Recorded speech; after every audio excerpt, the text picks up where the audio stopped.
salty. All right. So, CSV file? I'm sorry?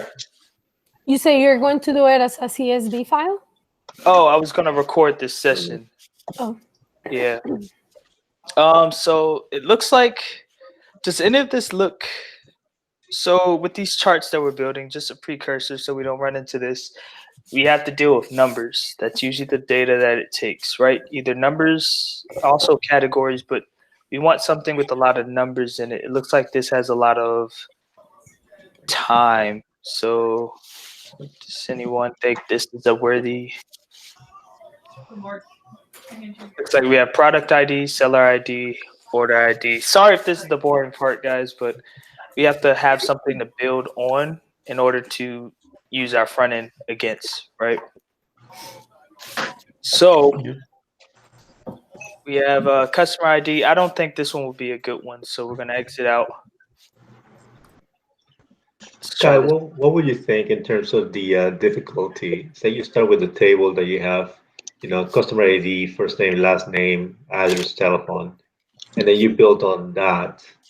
What would you say for somebody who's starting something like this, like later on they discover that they need to add 20 more columns or rows, columns within other tables to add into their code? What's usually like normally what you've seen when you're building this out? Where do you draw the line to say, okay, this is going to be the set of things that I'm going to need to start building a website and a portal? Well, each use case is different, right? So I guess the real idea is you want to think about your specific use case. You want to. So you want to look at a specific use case, right? So in your scenario, there may be fields in here like I don't know. Let's say, okay, this has all valuable data. Let's say stock code. You don't really need a stock code, right? So this would be one that you could, it's kind of like cherry picking. You can use an invoice number, description, and if you need something extra, you could add a collection or a field, a document, anything you need. You can, it's editable, right? Either durations or with Mongo, it's literally just flexible enough to where you can add it to everything else. So it just depends on your approach. I don't think it's, once you get the data there, then it's just a question of working with it. Well, I to expand a little on that question, maybe to see it in a little more like strict answer, depends on how you code it. If you organize a system that does migrations, and every time that you create new data, you're running those migrations. Every time that you are adding new data, you're referencing that data into wherever part of your application.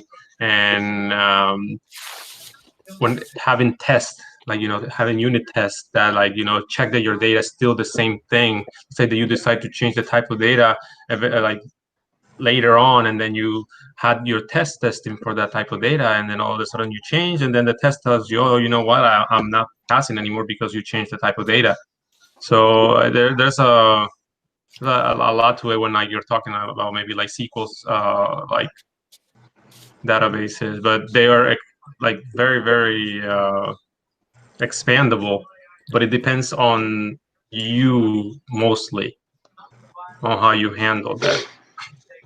And Kyle says Mongo is very flexible is because it's literally just like a JSON object, something like a JSON object that you have to create like your own custom kind of like way of reading it. So it really depends on like how much effort you want to put into the custom thing. I don't know if that helped. So really, I think we're using a lot of different terminology here. I don't want to throw too much information. So we'll put it this way, right? You have two separate types of databases. You either have JSON data, which we've worked with before, right? Now that we've worked with React, we've worked with that. And then you have the normal type of database structure, which is SQL, right? So if I look at images here, hopefully bikini bottoms don't show up.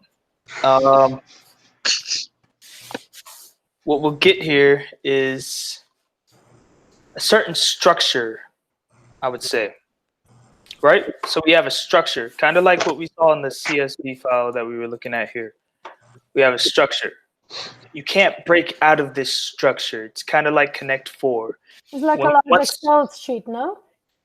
It's like an Excel sheet, exactly. Except it has a set width and a set height. So it's like our Connect 4 board where we had 6 rows of 7 columns.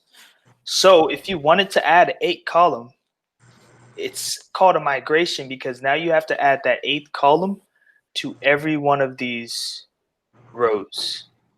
So that's what the migration essentially does.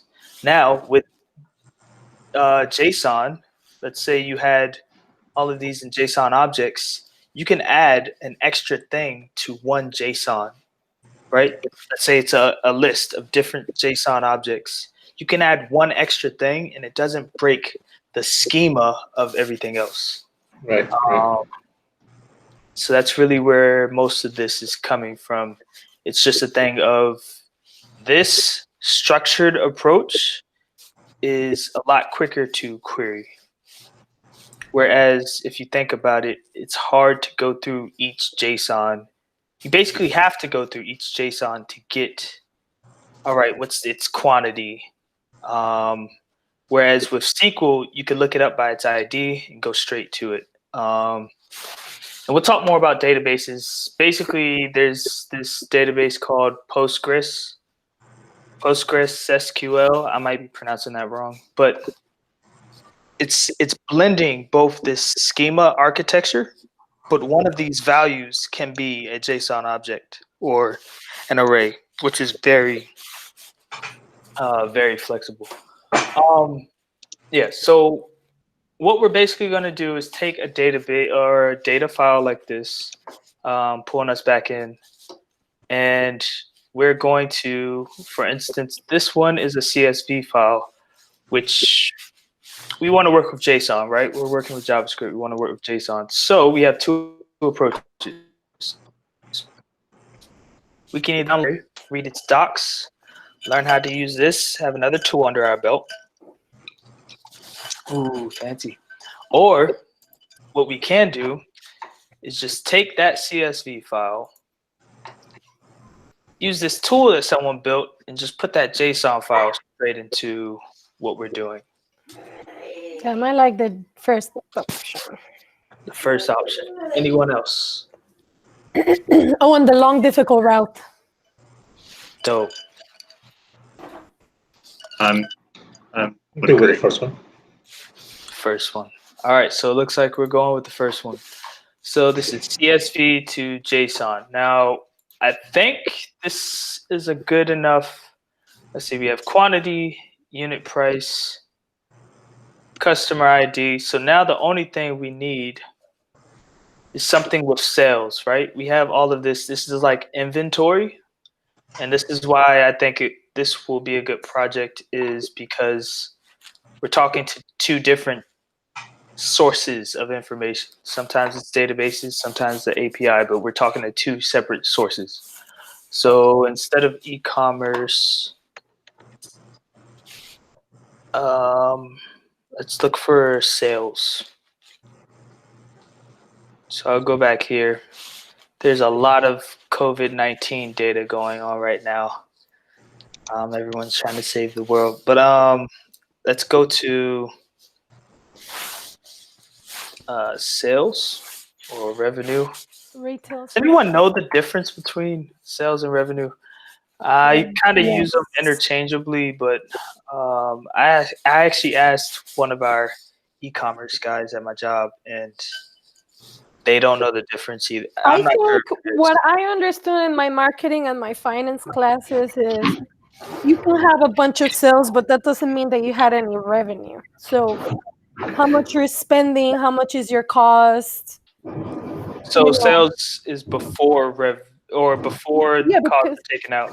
yeah, because you're investing on the product, employees, transportation, etc., manufacturing. Then you sell, and out of those sales, if a product costs you $4, right, to Right. make it, and then you have 50 items that you sell it at $10. So you're making up for the cost of your product plus your revenue is what you have after the cost of your product. So is revenue the same as profit? I'm sorry if this is off topic. I'm just curious. Um,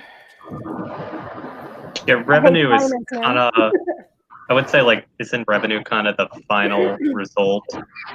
Like, that's Yes. how much money is actually Yeah. flowing to your, So here it says revenue is the total amount of income generated by the sale of goods or services related to the company's primary operations. And profit, typically called net profit or the bottom line, is the amount of income that remains after accounting for all expenses, debts, additional income streams, and operating costs. Dope. Right. So in some places you use like revenue reconciliation will be Yeah. whatever you receive versus the money that you have in the bank. Yeah. That's your revenue. Profit is after absolutely everything.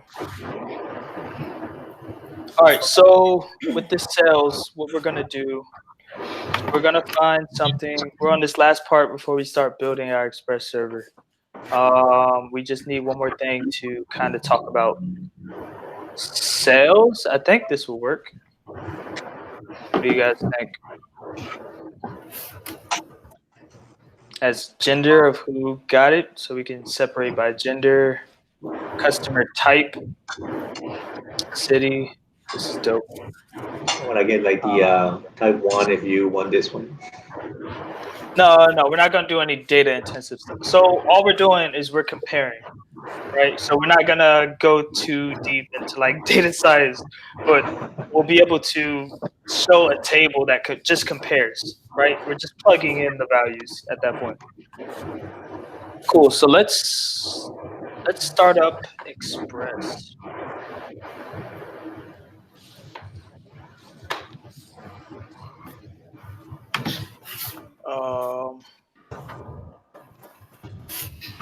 New window.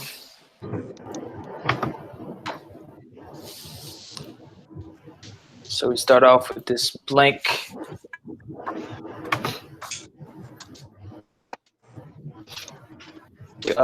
screen here. So we want a React app with Express. So what I'm going to do is I'm going to start up my terminal. I actually want to be inside of a folder. So I'm going to CD into my code folder. It's just where I started everything. And I'm going to make a directory. What do you want to call this? Ecom App. what? App. That works. And what we're gonna do is CD to ecom app, and then we're gonna open it up. Cool. So we get this link. I'm gonna open up the terminal again. npx, because this is a React app. npx create.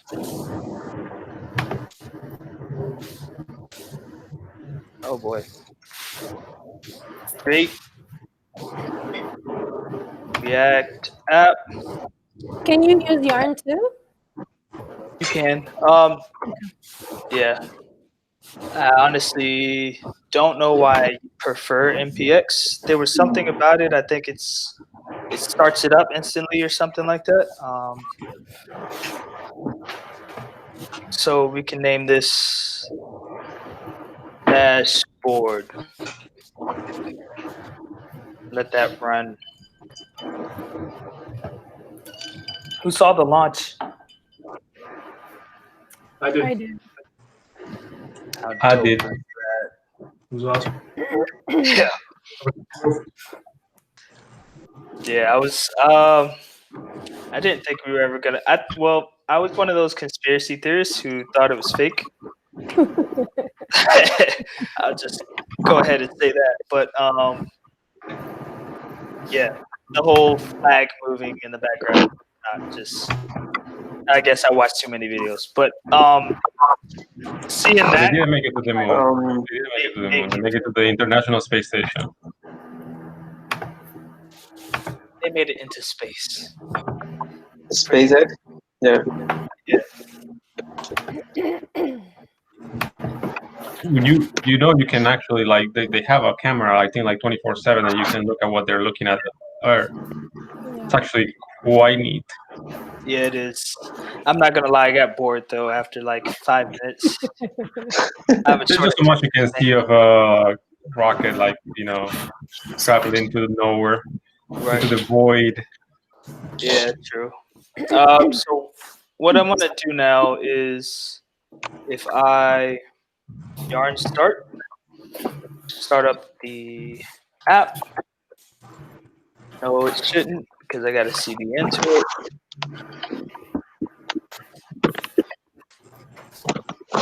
Yarn start.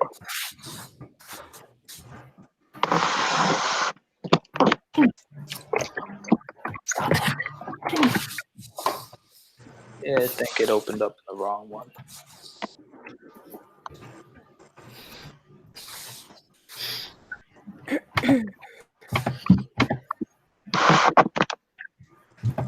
Cool. So we have our app up and running. That's good. This is something we've seen before. It's familiar. Now to the good stuff. I'm gonna actually rename this. And the reason I am is because we want 2 separate apps basically. Right? So we want this, which is our client, and we also want another app now For our database. on the outside. Right. I see. So what we can do is just create a new file here, and we could just for now call this server.js. And you can have this running for now. I'm going to create a new terminal. We're still an ecom app. Let me make this a little bigger. And a lot of this is just bootstrapping, right? This you could find anywhere online, and just kind of follow the instructions to get built up. Sorry, Kyle, you said we're gonna build it with Express, you said? Yeah, we're going to build it with Express. So what we need to do is npm install Express.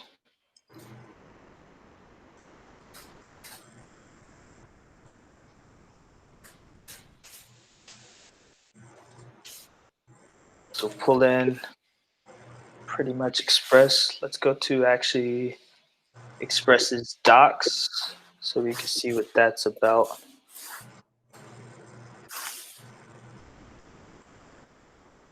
So Express.js. This is a staple right here.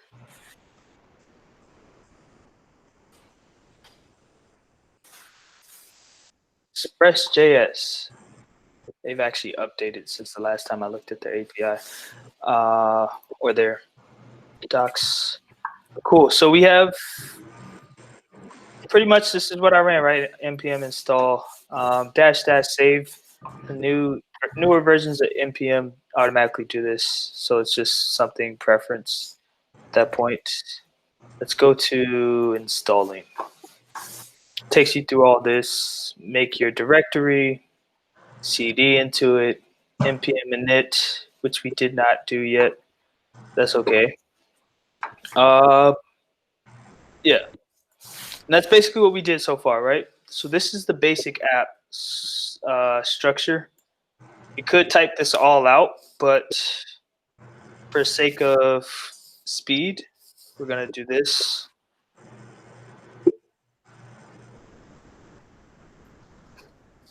I don't know what that was. 1 second. I'm sorry if someone's messaging in the chat. I can't see. Oh, it was me. I just put the link. Oh, okay. Yep. Thank you. Thank you. Awesome. Go for it. Yeah, so we have this. Let's run. Now they're making me nervous. So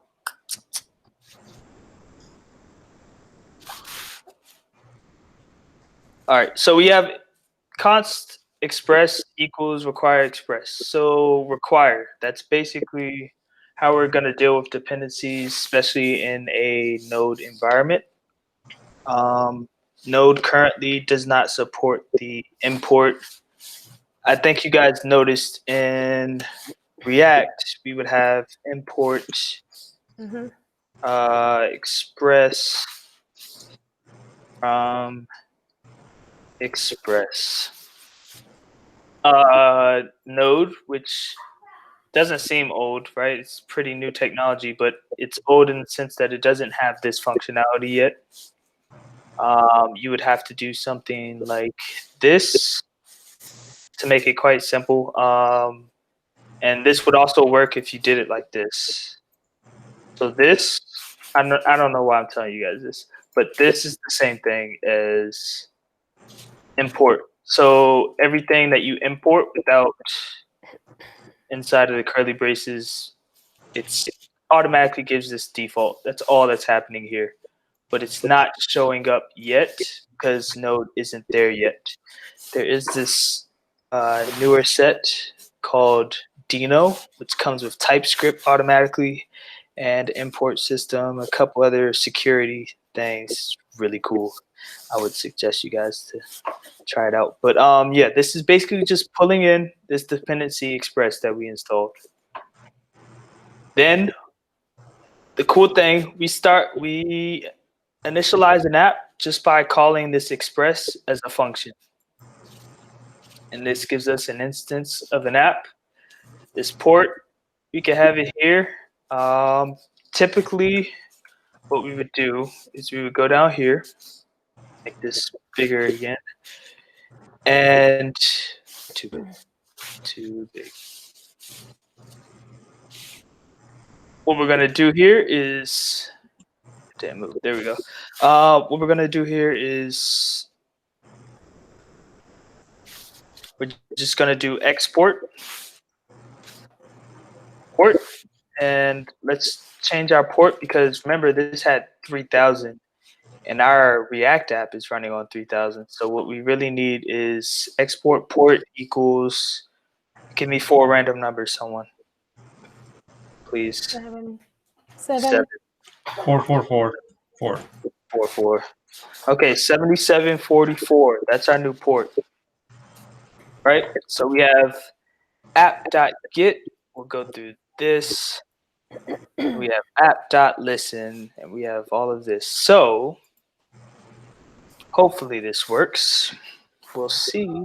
I don't see a package.json. So what I'm going to do is type npm init, and I'm just going to do -y to skip all of those questions that happens. So once I did that, it would ask you what the name is, version, etc. I did -y to skip that, just in case you wonder what that was. Now we have our package.json, which is essential. We already have our express dependency. We're ready to go.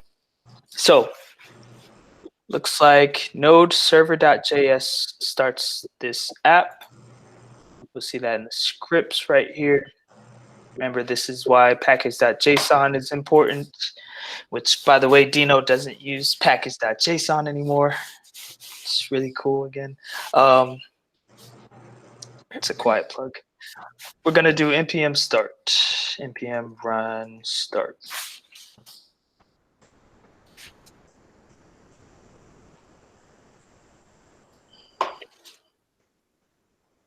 And what we get, we did not save this app, and we have port here. So port isn't going to work because we don't have a variable port here anymore. So if we did process.env .deport, fingers crossed, that doesn't crap out on me. I will also explain with this process.env. We're kind of just going through the basic way of how to start this app first. So apologies. By the way, if you guys have any questions, please stop me because I won't stop myself, unfortunately. Yeah, can you explain what is process that in environment so Yeah. so they can get it? Yeah. Right. Yeah, I got you. Cool. So, just a cute few tips. If we look here, we have example app listening at, and it shows this host. And if you notice, that's exactly what it has here. So all that app.listen is doing is it starts this server. It starts listening for requests, whether it's a GET request, post requests. We've been through the requests, but it's just listening for these. We give it the port and then a callback function, which is just a function that does something after it starts. So if we go to localhost 7744,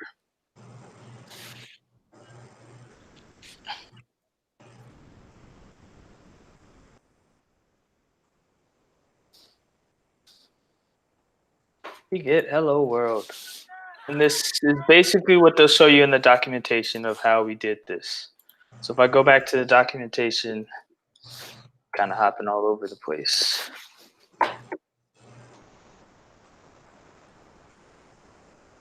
Hello world. That's literally what it's doing. We copied this straight from them, right? And node app.js, they named it app. We named it server because we have a front end. So we get hello world, and that's correlating to this part here, right? So all we're doing is we're using this app instance that we started with this one line here. And we're just saying if there's a GET request on the home route, on the blank route, right, just a /, what we're going to do is we give it a callback just like listen. But this callback takes parameters, a request and a response. This request, we're not really doing anything with it, but we want to do something with this response because this is how we respond to the browser. So what we're doing is we're just sending hello world, and that's all that's happening here. Going back to someone else's question, process.env, that's actually something that's part of Node.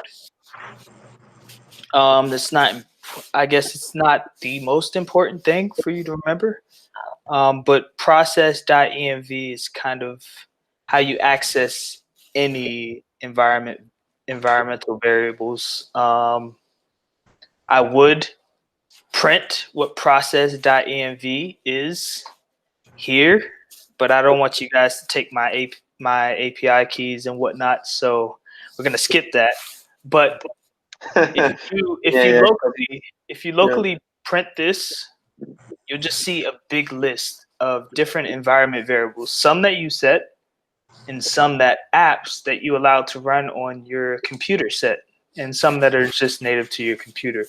So another good use for how we use this process module that comes with Node is, let's say we're in a Next.js app. This is for those who are working in the Grammerhub project, the Grammerhub web project. So an instance of that is because Next.js runs server side. Sorry if this goes over everyone else's head who's not involved in that project, but because it goes server side, what happens is there is no browser yet.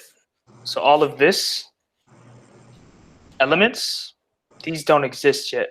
So when you say document dot whatever or window dot I don't know, location to get the URL, whenever you use anything that's window or document, it's going to throw an error. because server side doesn't talk to the front end yet. So what you have to do is you can do it either two ways. You could say if type of, and I'm getting to why I'm talking about process, but if type of window not equal undefined. So basically if window exists, right? But another way that you can do it is because of this process module that comes with Node, you could just say if process browser.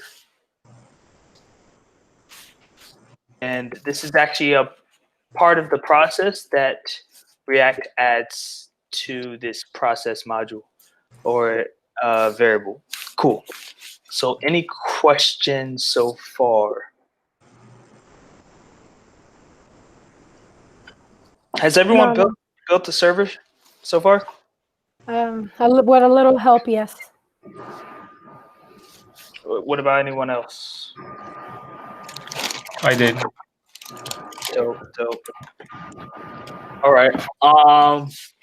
Can you say well, I think with the environments, with the what they mean is like sometimes you want to store access to your APIs. I mean, basically, you want to keep that away from the server or from the internet. So that's why you use the process that MVs sometimes.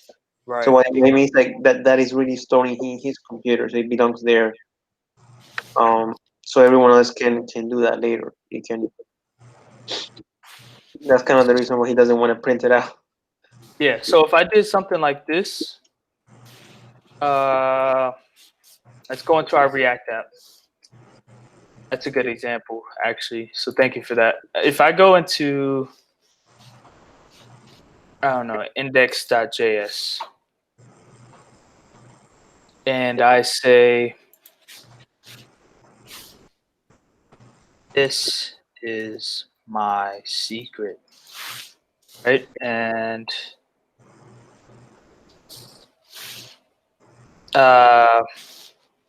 crap, how am I gonna do this?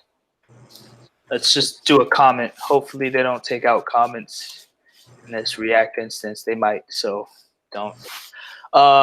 So we'll just put random numbers here, right? And we'll copy and paste this. If I save this, go to localhost 3000. This is what hackers do, by the way, on your apps. So be very careful of this. We can go to, I want to say sources. If we search for, It's right there. Command F. It's right there. It's right there. It's right there. The I comment. know, but normally it wouldn't be right here. It'd be in a bunch of jumbled stuff, right? Yeah, they have to like. Yeah, they make everything hard to read. So all I have to do is type secret. I can find all of your secrets just like that. So what this backend layer does, you can't search anything in the backend layer because it's just a GET request. It's somewhere external from this. This is very bad, by the way. I'm working with the developer right now, and they put they used the URL for fetch, but it actually had an API key inside of the URL. So because of that, that's very dangerous. I think GitHub alerts you. I think now GitHub alerts you if it can find some kind of keys. Anything that it ends with key, it starts warning the master brand or the owner that something is wrong. So it will not allow you. That's a good point.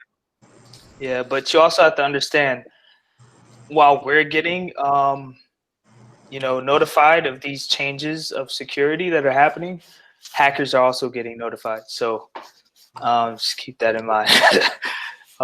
They know everything that's accessible as well. So we have all of this going on. And now we're gonna download some data.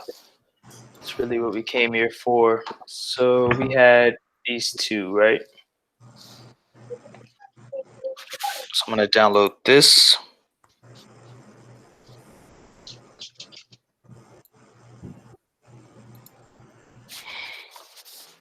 By the way, make sure you click on the right download link, not here.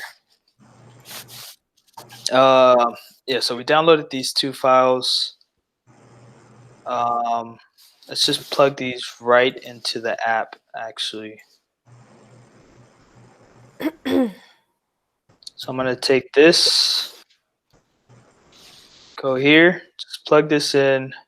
I'm gonna rename it ecom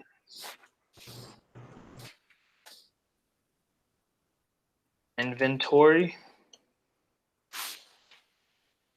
I should probably unzip that first. Yeah. Apologies. Let me delete that.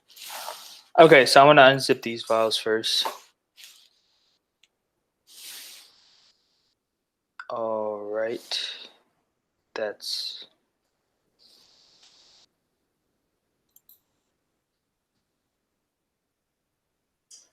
Does this look right? Because I get 2 here for some reason.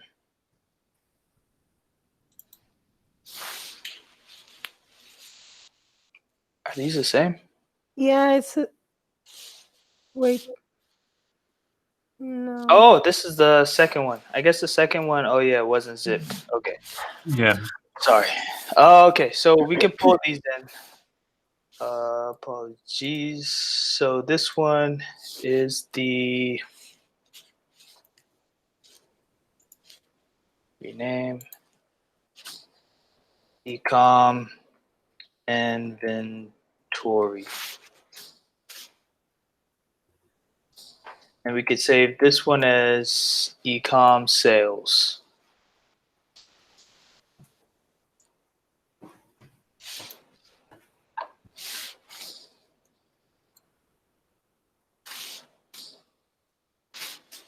Cool. So we have both of these databases and their CSV files, which you can technically, just to show this. Let's say let me bring my app back over. Let's say we went to our server.js and instead of this, JSON? I'm sorry? You're going to turn it into a JSON object? No. Well, first I'm going to show you how CSV to JSON works. Mm-hmm. So if I did const inventory equals, this is where you pull external things in, right? We do require, we do dot ecom inventory.csv.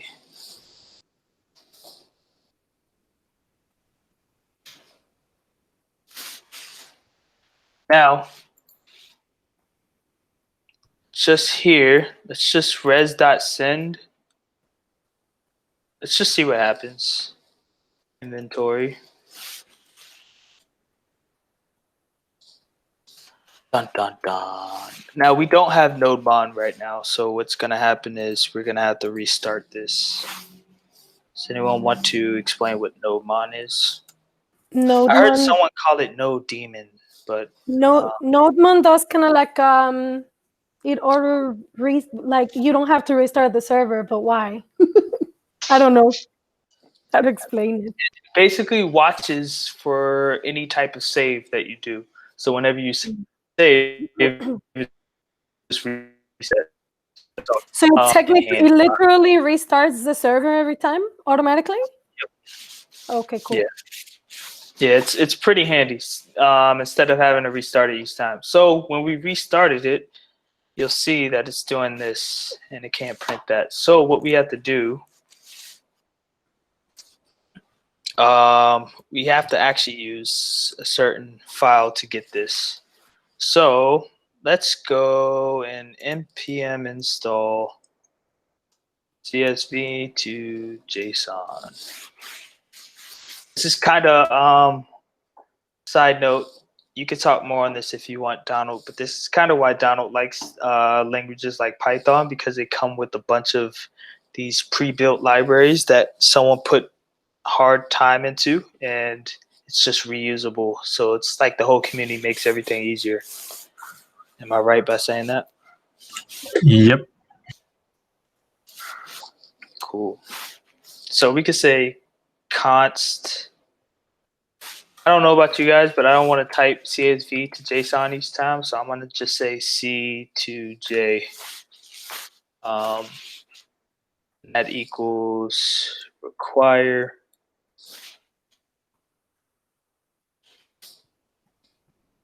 CSV to JSON. I have this cool little thing, so I'm just waiting to see the size. Sorry. Unless it disappears. Oh, so that's not good. Yeah, this is a really, it's not that big. Okay, so if we go here, we go to CSV to JSON. This is documentation. So now we're going to judge if this is good documentations or bad. It looks like they have a pretty good amount of information here, though. So we have CSV to JSON module is comprehensive. Blah, blah, blah. Blah, blah, blah. Here's a free online. So this is the approach we could have taken. I wouldn't be surprised if this is the website that we went to. Cool, so we did this. Okay, so we automatically get version 2. We npm installed. Cool. So, looks like we don't have to import this, right? So the normal way of Node is you can import this, and there's Node functions that deal with CSV. What they're doing is they're handling all of that. So all we have to do is save it as a actual file name now. So instead of this, we can just do this. All right. So we're just following what they have as an example. So we could start with CSV, which we called it C2J. So let's go here. This is just a function, right, of what we do after we hit this home route. So we're just going to do C2J and instantiate it like we did with Express. We have .from file. And the interesting thing about this is that it is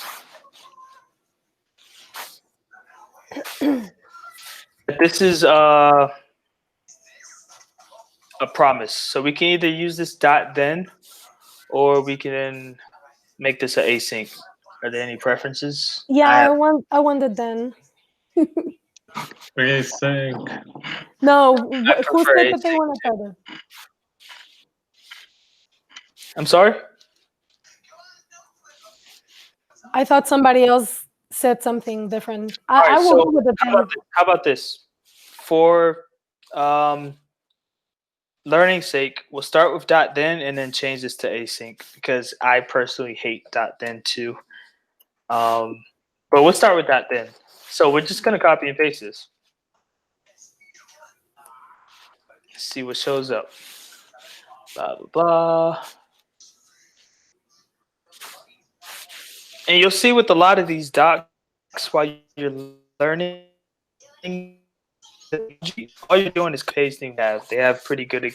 Usually, if they have good docs, they have pretty good examples. I won't say always. Cool. So now that we have this, if we run it, we save it, run our app again. Remember, we're in our second terminal that has the actual server. We'll talk about why we separated them later, but we can run npm run start. We're listening again. Let's go back. Refresh. And then it's taking a while to read all of those files. all of those CS. Oh, good thing we didn't get that. What was it? 14 gigabyte file. Yeah. So all this is doing right now is, I assume, unless we look at the logs. Okay. So what it's doing right now is actually something else. We logged it. We didn't return anything. There's no response. So this is just gonna load forever. So that's my bad. What should we do?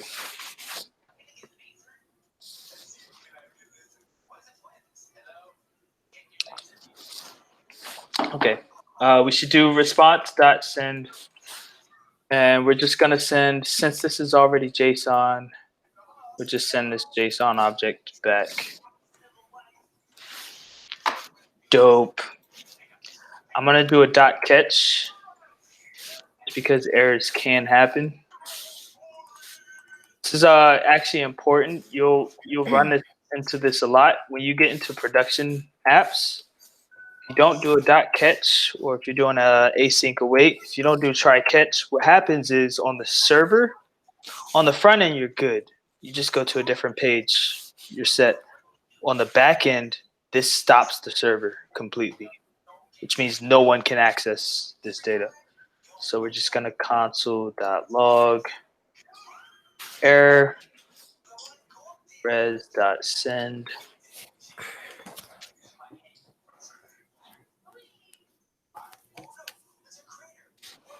Okay, so if I ran this again,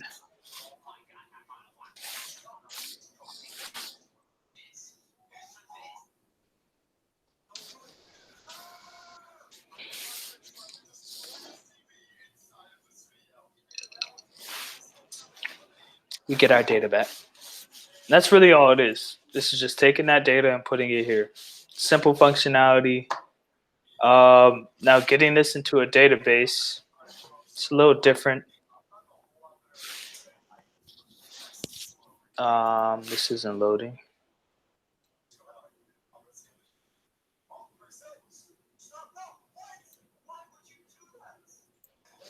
Okay. So anyway, yeah, this is that data, and it's in JSON format. I think it's because you returned the list. You have to like access hero. The first item, you have a list instead of a JSON object. Is that app gonna work? An array is still technically part of JSON. Okay. Yeah. Yeah, there's just something going on that I must be missing.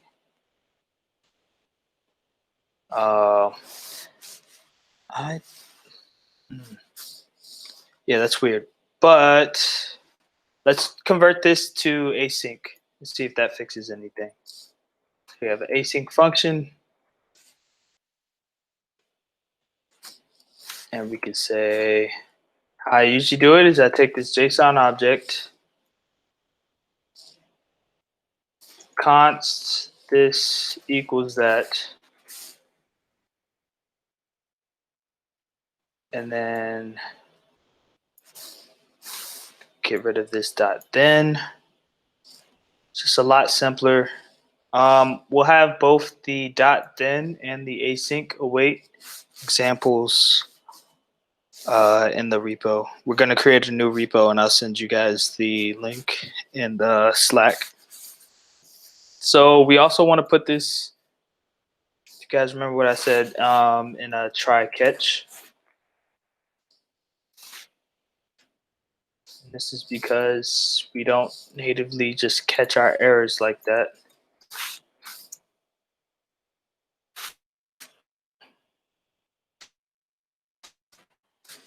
Take this. I don't know why. I think it's because it looks more like a function instead of just a chain of functions nested in each other. But this just looks cleaner to me. Cool. So if we save this, just one more time, and we're going to try to download React Chart.js 2, which surprisingly someone was already using in here. If Miguel would like to talk about what he saw so far in that. Sorry if I'm picking on you. Yeah.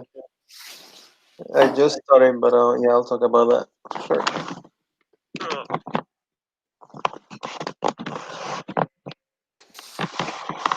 Oh, we messed up. Aha. So we did do a dot catch. We did something wrong. Let's see what we logged out. What's the error? Ooh. I think we have to get support for async, maybe. That doesn't make sense. Maybe we're doing something.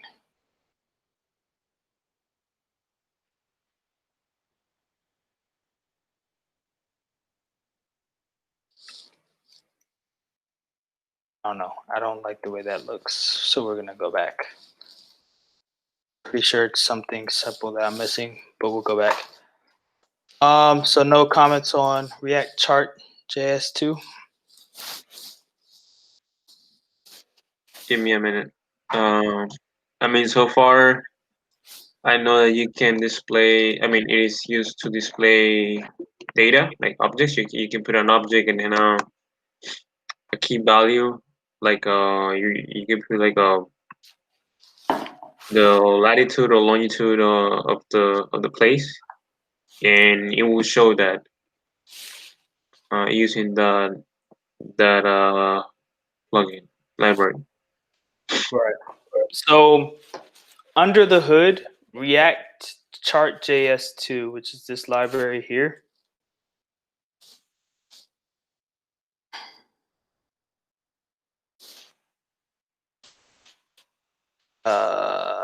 Let's go to here. It's this library here. Under the hood, what they're using is this library. So the unfortunate thing is to download this, it won't work completely until you download this, which confuses you and tricks you because you try to get a lightweight, at least for my use case, I tried to get a lightweight charting library. And if you go to the That one works fine. Very lightweight, right? It's like yeah, definitely. Well, for a charting library, it's 502 kilobytes. Chart.js, unbelievable amount. Yeah, actually post the link of the Chart.js because I haven't used it. I mean, it has different like approach, but So if we go to the npm.js website, we look at Chart.js, it's 1.4 megabytes. So you have to get this plus the Chart.js. It's just ridiculous. I didn't know that when I first used this, but I wasn't, I guess, looking for that, I guess. Yeah, so under the hood, it's using this. The reason we're not using this is if we look at the samples, someone pick one, anyone. Which one sounds interesting? Line charts, multi-axis, da-da-da, someone. let's try it. I'm sorry? Which one? Time series. Time series. Cool. So we have this, right? Which is like stock information. Now, if we looked at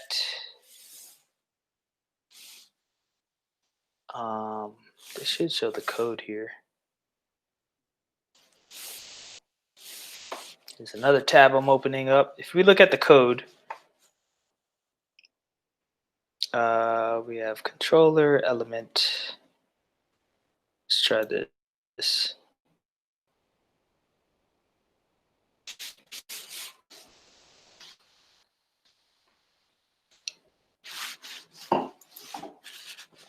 I think this is the actual code to make the chart. If you look at the use case of one of these, maybe they have examples somewhere. These are the samples. Crap. Well, if you look at it, it has a lot of customizable features that will kind of slow down your development process, and it's just mind-boggling. So unless you're trying to master this, I would say don't use Chart.js. It's very powerful, but that can be positive and a negative depending on what you're working on. So we're using React Chart.js. And the reason behind that is it's very, I guess, simple. They make it's almost like a front layer that makes things look better. It's called a facade, similar to like a facade design pattern. So we have these different types that we can make. Do any of these look like something someone would want to make in specific? Because we're going to deal with a lot of data, so we can make any one of these. We're going to make a bunch. None. Okay. So I think this one would be cool. Very ambitious.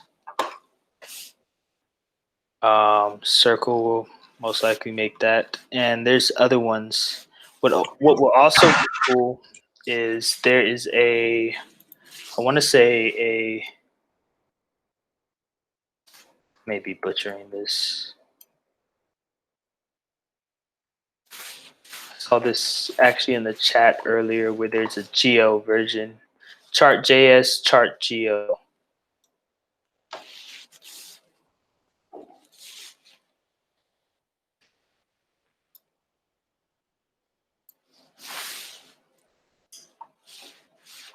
Which if you look at this,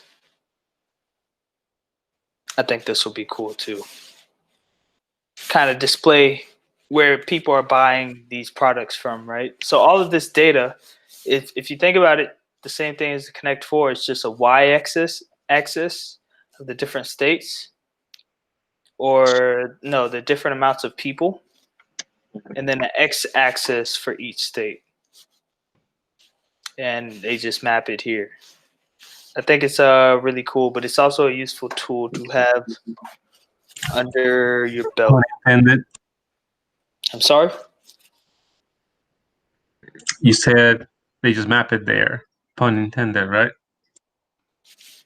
But yeah. BRQLB. You're just hilarious. I didn't even catch that. All right, so we basically know how to convert these to CSV.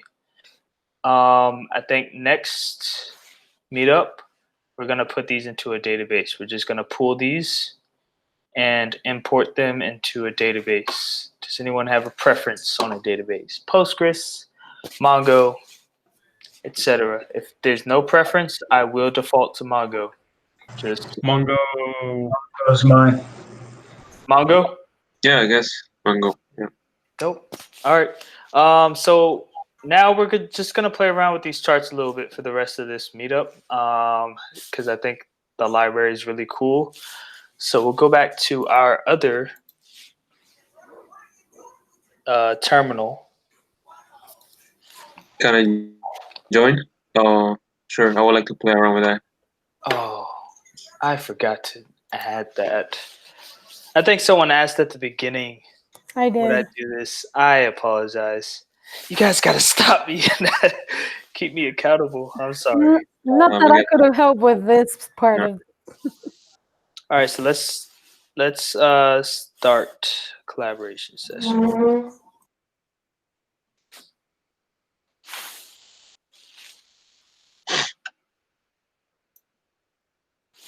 All right, so I copied that. Dang, I'm so sorry, guys. I did not. I meant to share this.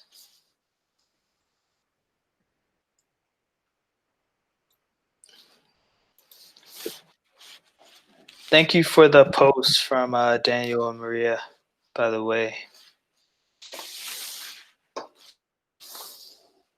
I have a YouTube video playing somewhere.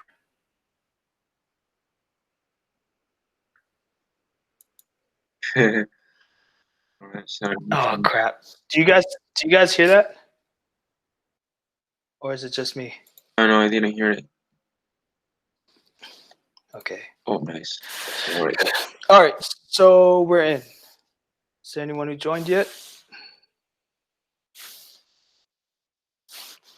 Cool. All right, so we have some people in. we're going to go to source. Let's go to app.js. Why not?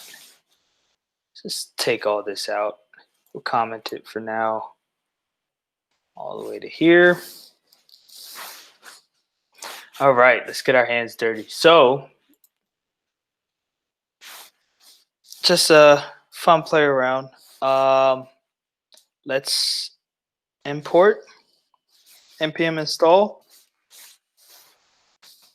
React chart JS2 and then chart JS.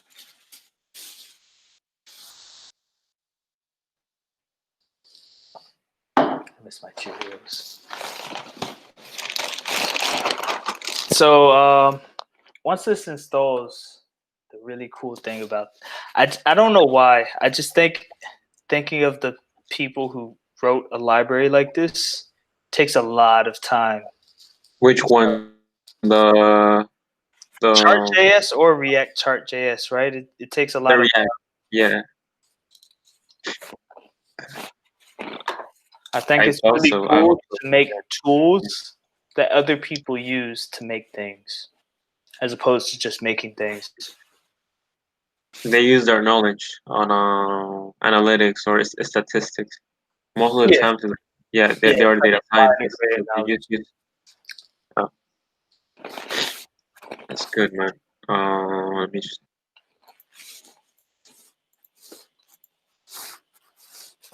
Is that done on purpose before the rest? Oh, never mind. Is what done on purpose? There was a dot before rest. I was just wondering. Rest. But it's already removed, so never mind.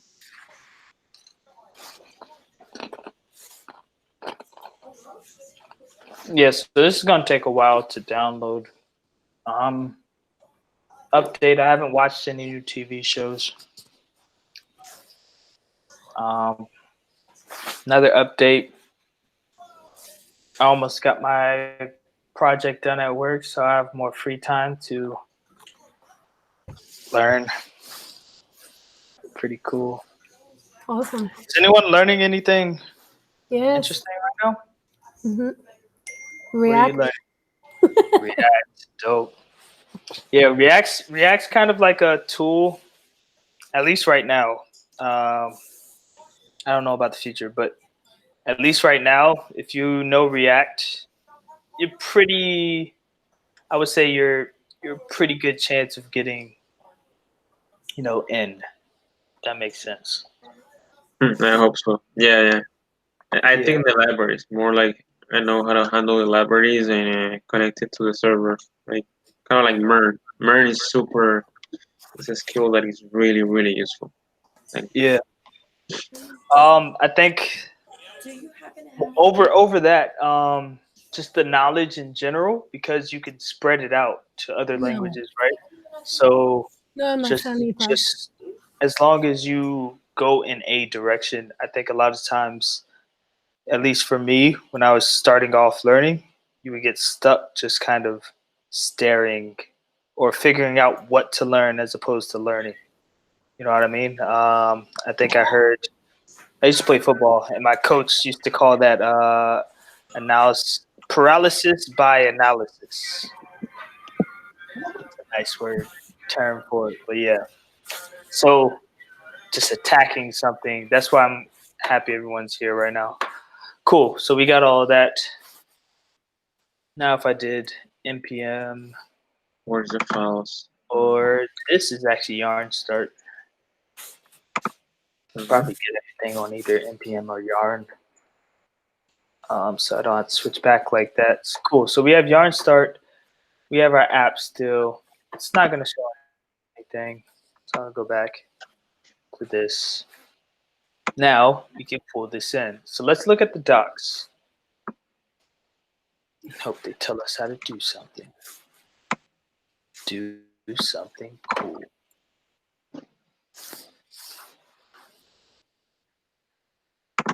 Did you bring it? I cannot see it. I personally have used this, Yeah. and I think it works for what you need. If you need it for, I guess, simple things. If you're used to data science, it just looks better than a matplotlib, or I would say even with Seaborn, it just looks cool. It has its own animations and whatnot, which I think are really cool also. So it's like mixing the interactivity of React with a data visualization, if I could say that right, tool. So I'm Visualization. trying to Anyway, find now the actual documentation. I'm having problems with it right now. Let's see. yeah, maybe we could bring the line. Someone line. finds. Okay, so we have a donut example. If someone finds where to find the documentation for this. Okay, we have it here, kinda, but not really. So let's make a donut. And here's where we're going to use the data that we got from our server, and we're going to pull it into this data. And we're going to do something that sounds very complex called data wrangling / data cleaning, but it's not going to be that difficult. I promise. Sorry. Let's start off with the bar. This will probably be better. So start off with the bar. If we go back here,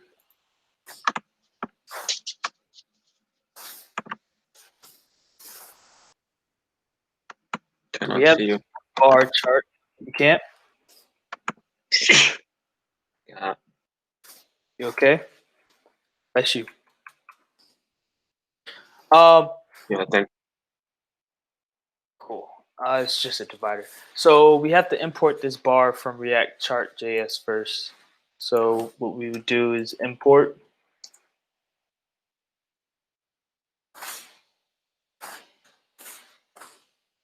bar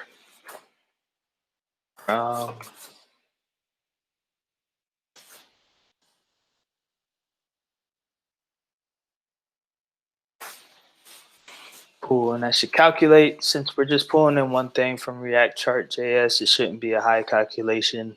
I don't know why I just like looking at these. And it disappeared, which means it's insignificant, or I did something wrong. Let's see. So now we have to look at the actual data. How is this data being pulled in, right? Because right now all we have is this data object.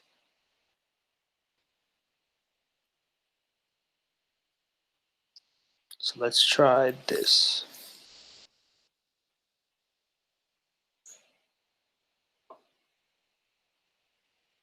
Let's go to a bar. We'll do a horizontal bar, or yeah, let's do a horizontal. View project in GitHub. This should take us to here.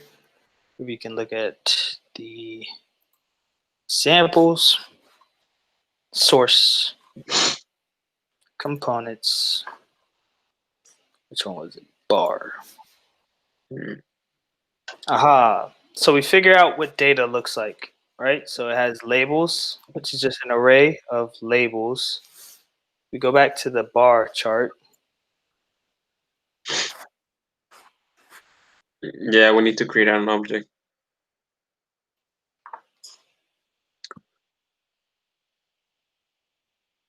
It just does this. So the labels are the x-axis. We're just looking at this data and saying, what's here? My first data set is, it looks like this is the legend, which if we look here, is the label of the first data set. So let's just copy and paste this in. See if we get something similar. So we'll say const data equals blah. return where this is data, height, width.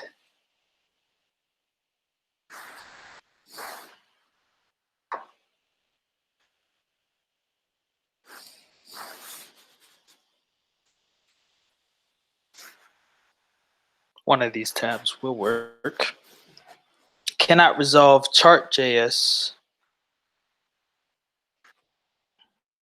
Let's refresh.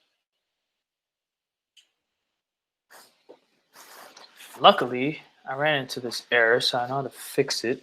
That's actually how I figured out that we needed chart.js. Doesn't look like the package. anything's showing up.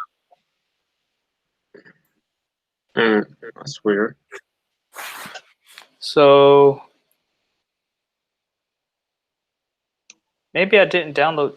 Oh, I did a no, guys. I downloaded a library without knowing what it was. So if we go into dependencies, we see chart.js here. I need to not good. I need to npm uninstall chart.js because this isn't what we want. We want chart.js. We're going to React chart.js. Yeah, I see. You see that small difference? It's chart.js will take us to a completely different library than this, which I don't know what this is. Something that's trying to make you think it's Yeah. chart.js. It's like those fake URLs. Very sneaky. All right. You would think if they had something like this, it would work with React chart.js, though. I guess not. So now we'll do npm install chart.js.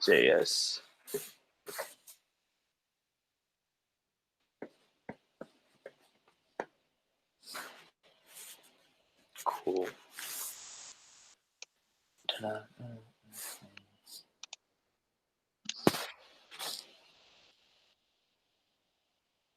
So no one's working on any other projects. I find that very hard to believe because you guys are pretty active in the channel now. Do you ask if we're working on projects? Huh? What was the question? Or is anyone? I'm just surprised that when I said, "Is anyone working on projects?" No one said anything because usually you guys find all of these things like projects and events. I'm like, how do you guys even find these? Because I look for them all the time and can't seem to find anything. I'm actually building a Breaking Bad API React app.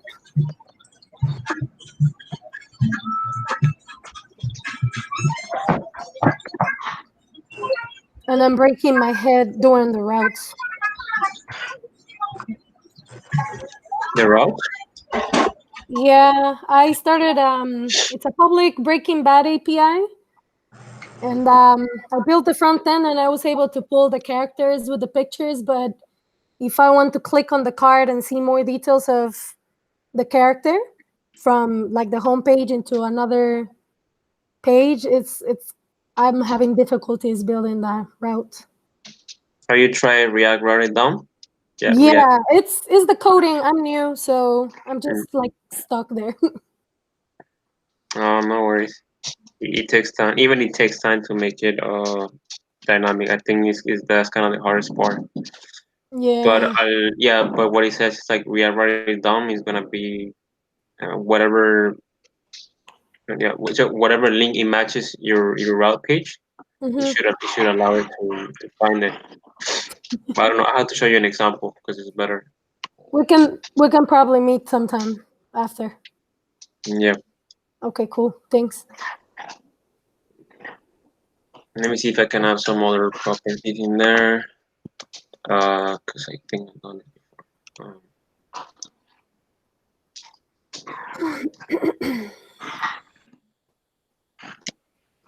Did it work out? Did it show? Because I cannot see it. Now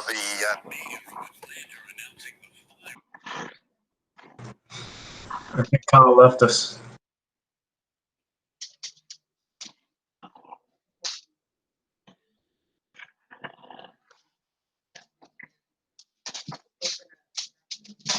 Did anybody check his his battery power? Maybe this time it actually died. Well, it's still recording. Is somebody else recording? Is Alan recording? Or is it just gonna record automatically? No, yeah, it is recording. Trust me. It's back. Yeah. Kyle is back. Yeah, I know. It's watching it. You're muted, Kyle. You're muted. Yep. Welcome back, guys. Yeah. I think that's what we're Wow. supposed to say, Kyle. We were all still here. Yeah, I know. Yeah. Well, that was awkward. I'm going to. Cool. Awesome. You guys are fixing it. Super dope. Thank you. So we have this data, which is similar to the example that we copied and pasted from.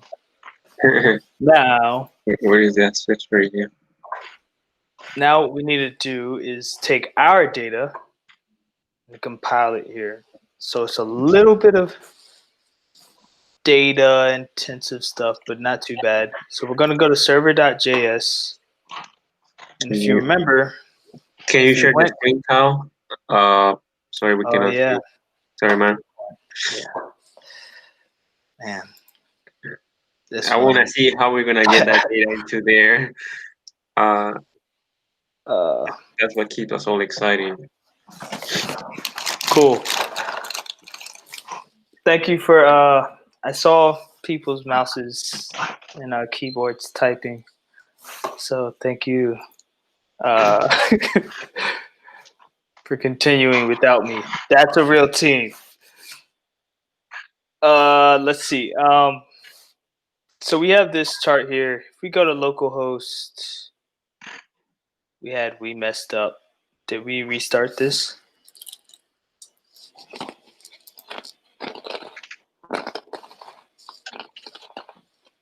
No, what happened? Cause I kind of.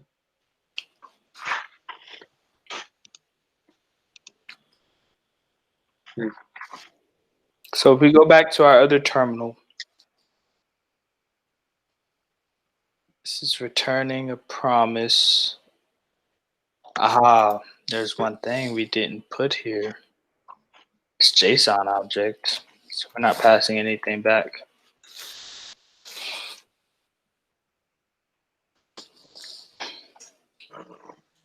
So just to note what this was doing, we were printing JSON object, and since JSON object was attached to this, it was just a promise.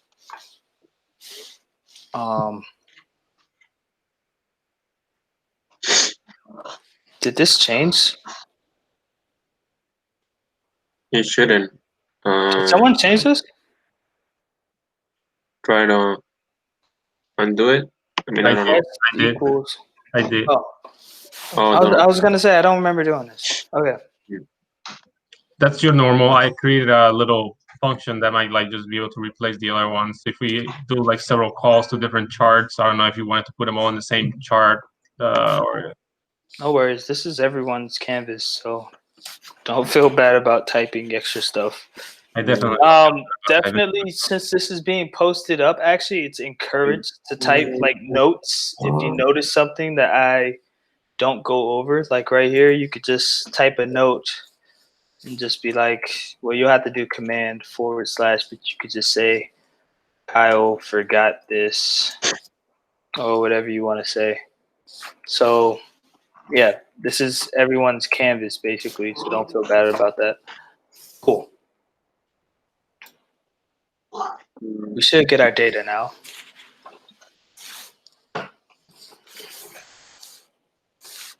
I'm wondering what's going on here. I feel like it's doing it. No, I'm checking. Yep. JSON object is not defined. So we still have some serious issues. Didn't we take out the line where we declared the JSON object's value? It was like line right after line 20. Right after line 20. We took out what? We were declaring JSON object. As a function or as a variable? Just as a variable. So we were doing it like this? Yeah, I think so. Yeah, and that's kind of why we had the promise printed down here, right? So if we go scroll back up a little bit,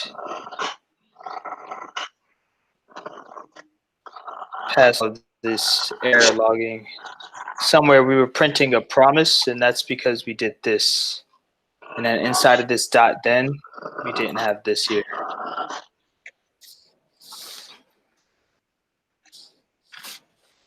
Okay, so fingers crossed.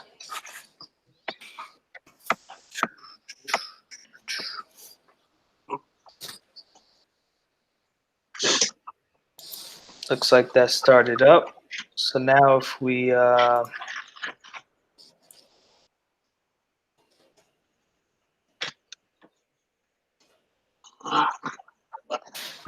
pull this window back up, refresh, and go back to our logs. Server, yeah, is it down? Oh, we printed. We logged it. Oh, yeah, did it There there. it goes. It takes a while. Jeez, this is a lot of data. I want to take some of this data out personally. I don't know if anyone else feels that way. Yeah, I don't should want we to just wait that long. grab like, a couple of them and put it in? So we have CSV wizard. Oh my god. Let me think. Let's look at the docs. Let's see if they have something like that. I'm pretty sure they have like a head or something, like a function called CSV. I don't know. Oh, cool. So we could output it as CSV, where it's just an array of arrays. Pretty cool.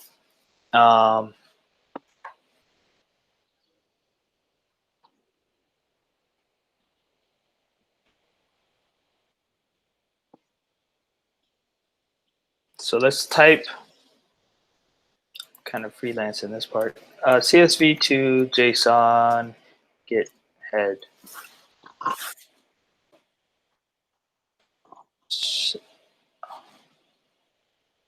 Get first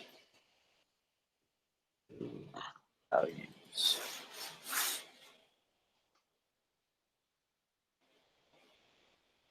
First view rows.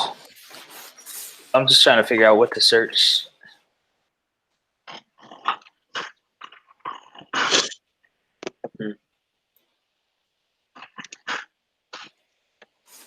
What we can do, instead of doing this, we have it as an array already. So let's just deal with the JSON that we have, right? So we have JSON.object. So we could just do a dot slice. Yeah, so we're trying to filter, right? I mean, Right.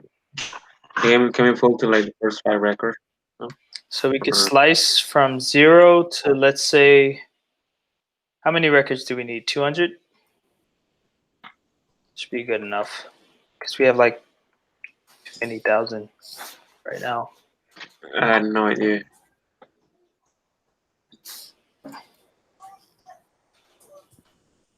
So what dot slice is doing is it's doing exactly what we expect it to do. I only slice 20 here. And what we are doing is we are slicing the first from index 0 to index 200. So it makes things a little bit easier. And then when we're logging, we're just doing 0 to 20. So we don't need 541,000. Jesus. And that file was, imagine if we did that. I was gonna say, imagine if you did the Oh my God. big Yeah. data there. Yeah, that's the whole backup there. Yeah, let's, Or no, I'm not going to be too ambitious. I'm just going to say 200. All right. My oh my. See, so when you use data intensive stuff like this, I'm gonna be honest, JavaScript is probably not the best language for that. Because in browsers, because hardware is so fast now, you can't really tell the difference on quick things like evaluating a function. But data intensive stuff where there's a lot of input and output like this, you definitely want something quicker like Go or C Sharp, or since Python? Python's built on C Sharp, Python, they're just quicker in that sense. Cool. Let's refresh. Nice. That came back a lot quicker. Oh, I like this. Yeah. Okay. We could do this. So that's what was happening. It was just crashing my website, our browser. All right. So if I turn this into JSON string, this will take a while. But now we have everything we need. We have 200 values. So what do we want to use this bar chart to get? We could do it by country, right? And we could say what? The description. Just try country and Country and quantity. average price. Oh yeah, average price. Yeah, I guess that works. Yeah, unit price. Here's the fun part. This is the part that I think is fun.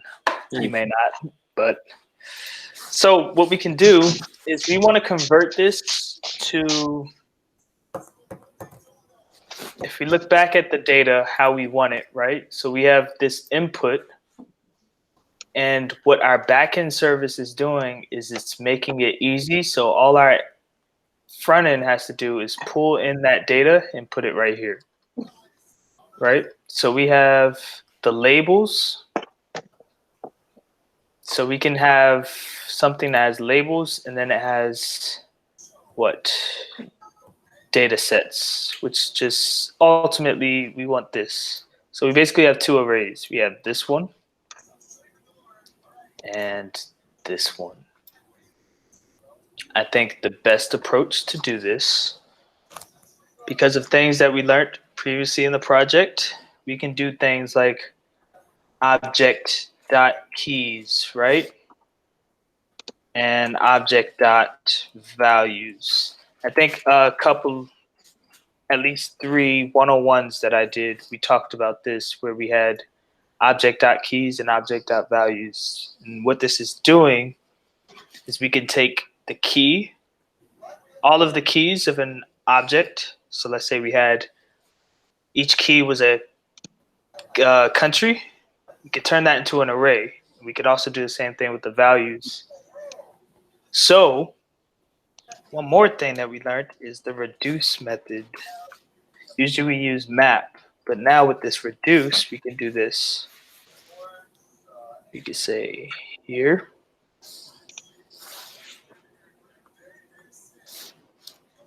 Let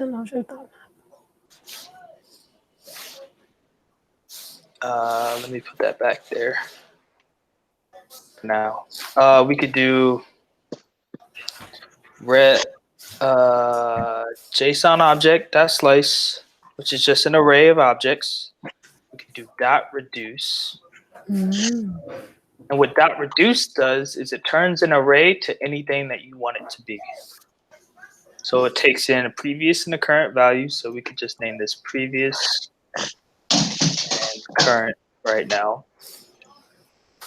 It's just a function, and all you want to do is return something. Now you can set what it originally starts as, its initial value, kind of like how we had use state in React, right? So what I want the initial object to start with is just an empty object. This is just a walkthrough, by the way. We're going to go into this and actually do real stuff in this next meetup, which is going to be really dope. So what we can have here is we have a previous and a current. So what this previous and current does, we have an array. That's 1, 2, 3, 4, 5. We could turn this data type of array into, what is this? 5 plus 4, 9, 12, 14, 13. We could turn this into this with this reduce function, right? So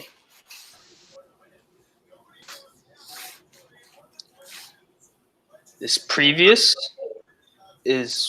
starts off here, and then whatever you return, that's what previous is. Current is like the map function, the current value. So 1, and then it's going to be 2, and then it's going to be 3, etc. So if 1, 2, 3, 4, 5, we could just do return current plus previous. So each time what this would do is start off as 0. It would say 0 plus the current, which is 1. So then previous would be 1. And then it'll say 2 plus 1. Or it'll say 1 plus the current, which is 2 now, which is 3. So then it'll do 3 plus 3, etc. So we can use this type of functionality to go here and say return an object, because that's what we're starting off as. If I switch this back, we can use a spread operator and say whatever previous was, and all this is doing is it's taking that object and all of its values, all of its key value pairs, it's putting inside of this object. So everything's set, so we don't reset everything. Now we can do we could do this to say current. And what does this data look like? Current dot country. So that's the name of the country. What it's going to equals, so I'm just going to do this to ease things up a little bit. Previous at dot country or 0. So all we're doing is we're basically saying it's either, if this had a value, set it as this, and if not, set it as 0, right? So we can say this plus whatever current dot unit price is.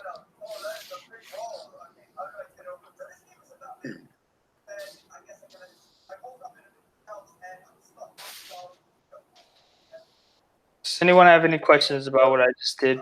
We'll go deeper over it, but let me make this a little better. No questions. You're trying to make a I see. You're trying to make some function there. I mean, you're trying to see which place would it match the country and the unit price. Right. And So you're using reduce for that, right? To get that index, I guess. Right. And there is another, you can get the index if you want, but you just add they actually pass 3 parameters. There's an index here, but you don't really need that.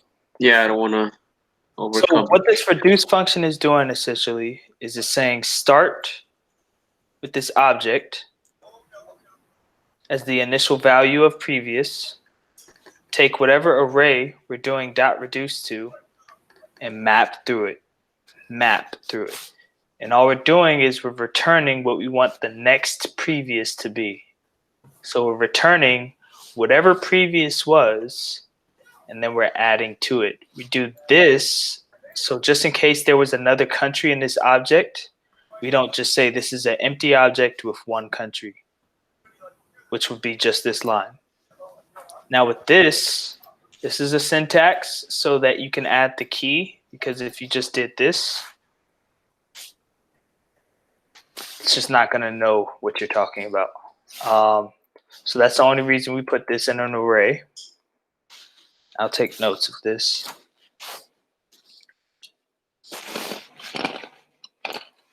This would be a good time for if someone wanted to take notes. This is That's very useful. Yeah. I guess I'm gonna start taking notes. Oh. Um.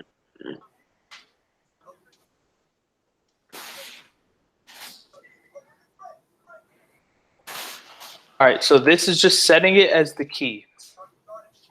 This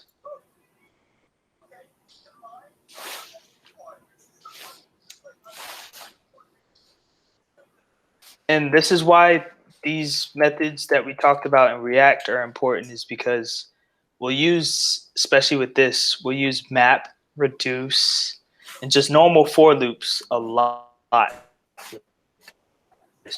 So that means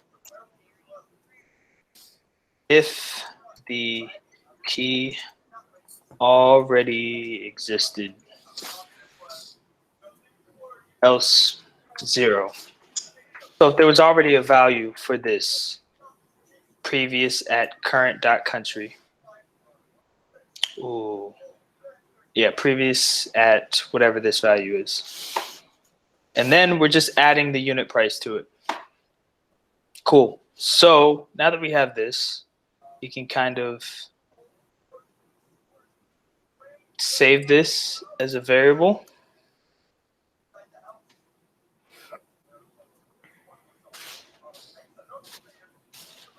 We'll name it transition for now.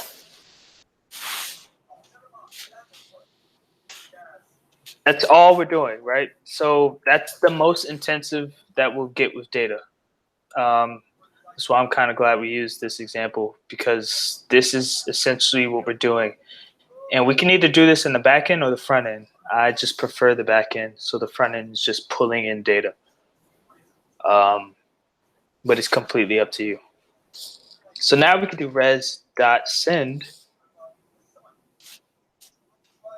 We can say we want to send transitioned, just to see what comes back.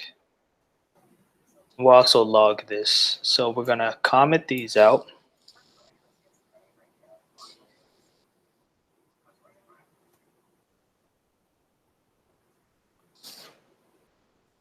Cool. Let's just see what this does.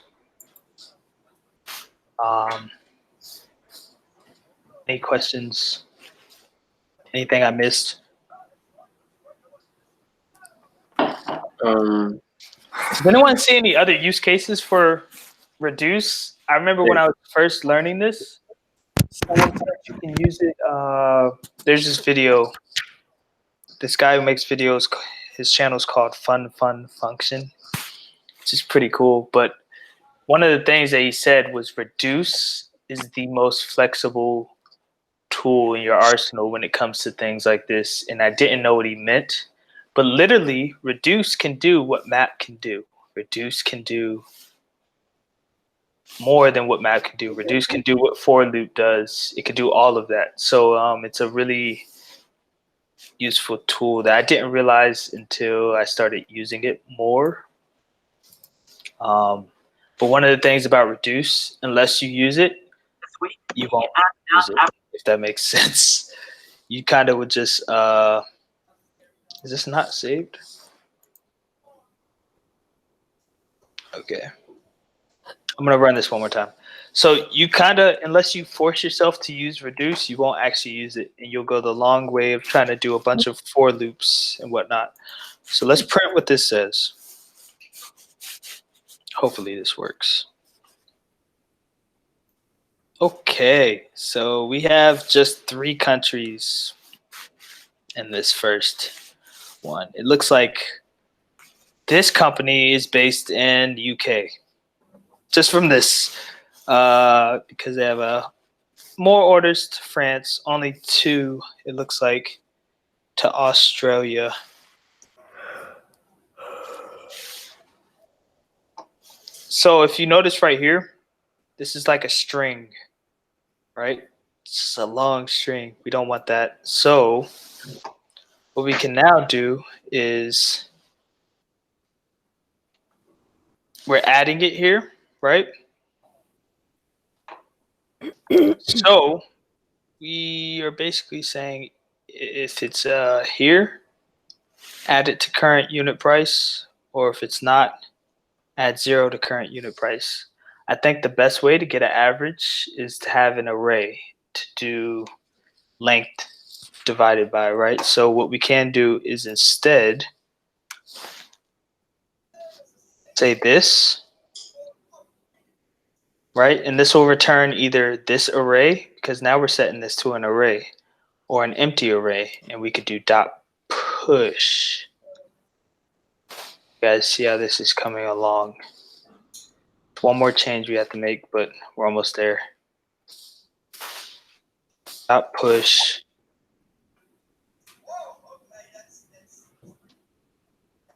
Yeah. Push is when you add in an item to an array, right? Or in this case. Right. Yeah. There's other methods. Maria, do you know any of them? On it's shift, push. unshift, push, and pop. Dope. I think the one that's used besides push a lot is unshift. Well, pop removes the last one. Push is at the end. Shift is at the beginning, and unshift also at the beginning of the array. Dope. So push and pop is at the end. Shift and shift at the beginning of the array. That makes sense. Right. Thank you for that. Yeah. Cool. So now if we do this again, we're almost done with this, guys. I promise. Refresh. Hopefully we get an array now, which is a lot more better to deal with. Looks like we got an error.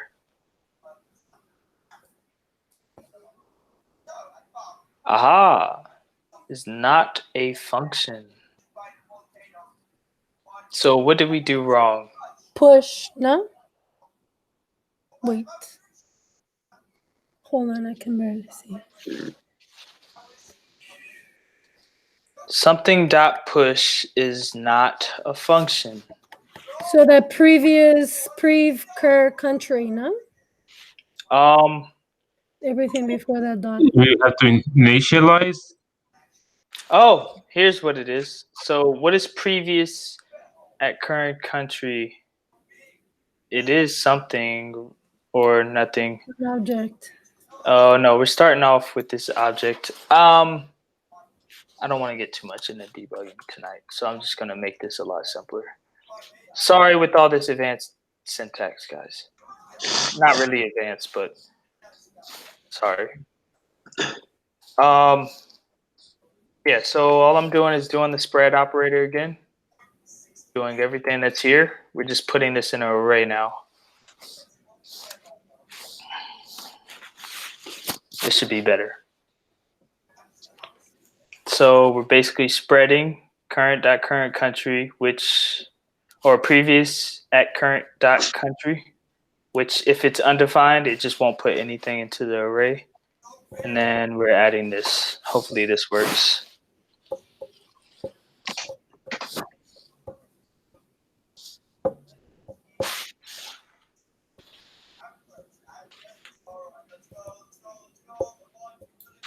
Oh boy.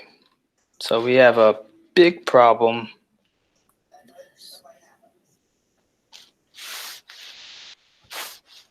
Okay, so we're setting current.country here. So I think what will be best is if we console.log what's going on here. So we have previous.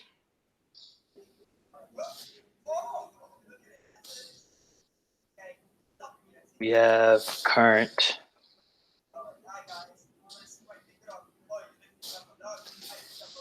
Just curious what's going on. All right. So we'll at least get some insightful information on what's going on here.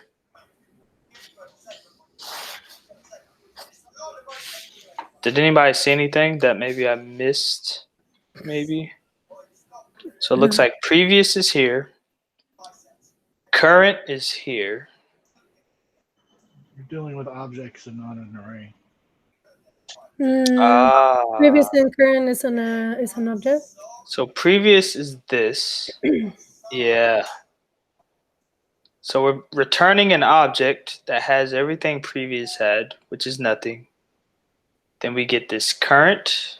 So we say current.country, United Kingdom, is this array of previous at current.country, which would be United Kingdom again.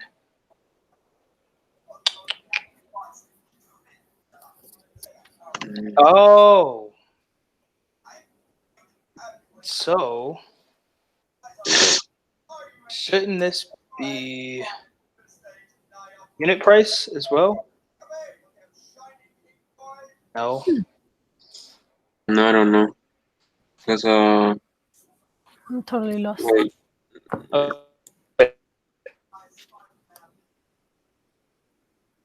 We have an object here. That's this. I'm good. Who else has a headache? You hear that? Okay. Yeah, I'm just getting better. Yeah. So let's take this out. See if this is the issue. Let's just put 1 here. See if this runs. So what I'm doing right now is I'm just messing with the data. I just want to figure out what's working and what's not. Common technique. Yeah, we're doing something with this array.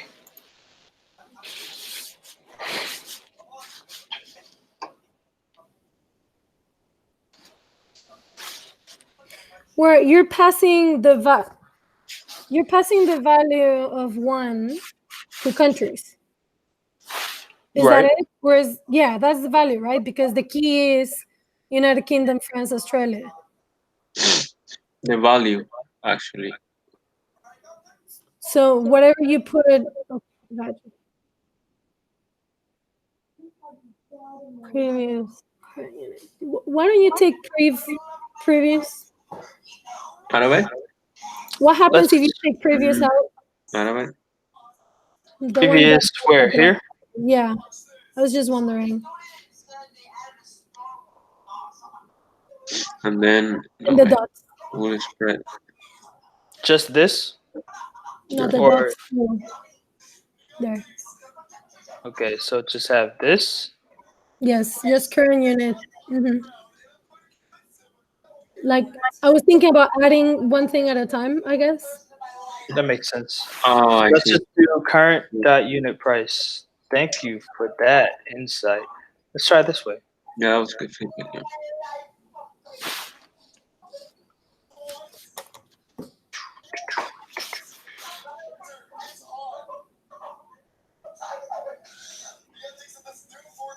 And that's how easy it is to get tripped up sometimes. So thank you for bringing us back in. Okay, so we have this current unit price. So what this is, I'm assuming, is the last value, right?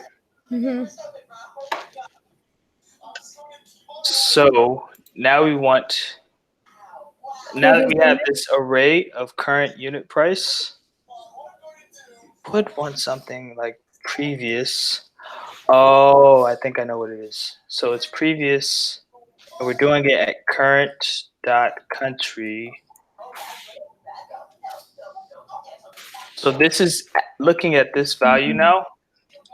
Dot. Yeah, No. first is country and then unit price. What happens if you take previous out and leave current country, current unit price? How does that look like? With the spread operator, Without the should- previous again. you should make a duplicate of the. No, you should add the country and the unit price in the array. Curious. But outside of the, I think it's gonna be like outside of the boundaries.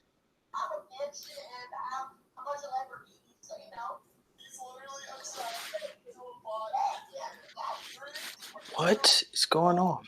Okay, so let's just do previous. Mm-hmm.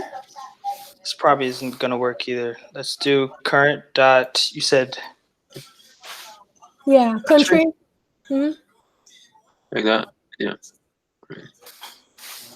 That should bring the country and the price, right? yeah. That should bring the. I'm just curious why this isn't.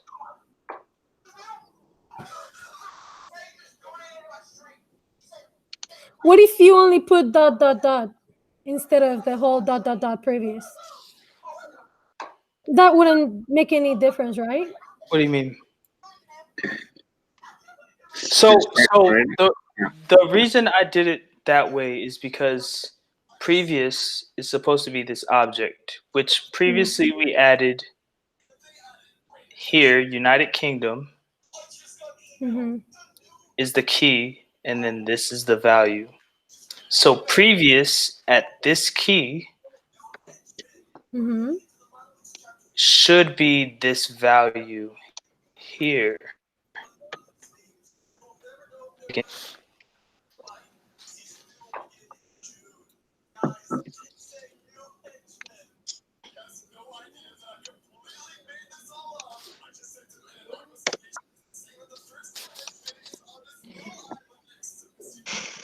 Oh man, this is not.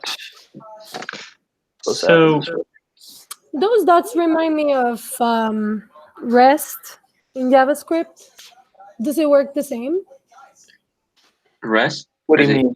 Like the rest of the array? No. Like Yeah, it's the spread operator. So that's what I mean. It makes a Yeah. copy of the last it's array. just filling out everything that's inside of it already. But what I'm concerned with is how this doesn't equal. There, that one, right? Yeah. Oh, okay. So I could do this, which I thought I did already. Hmm. I'm gonna try this again.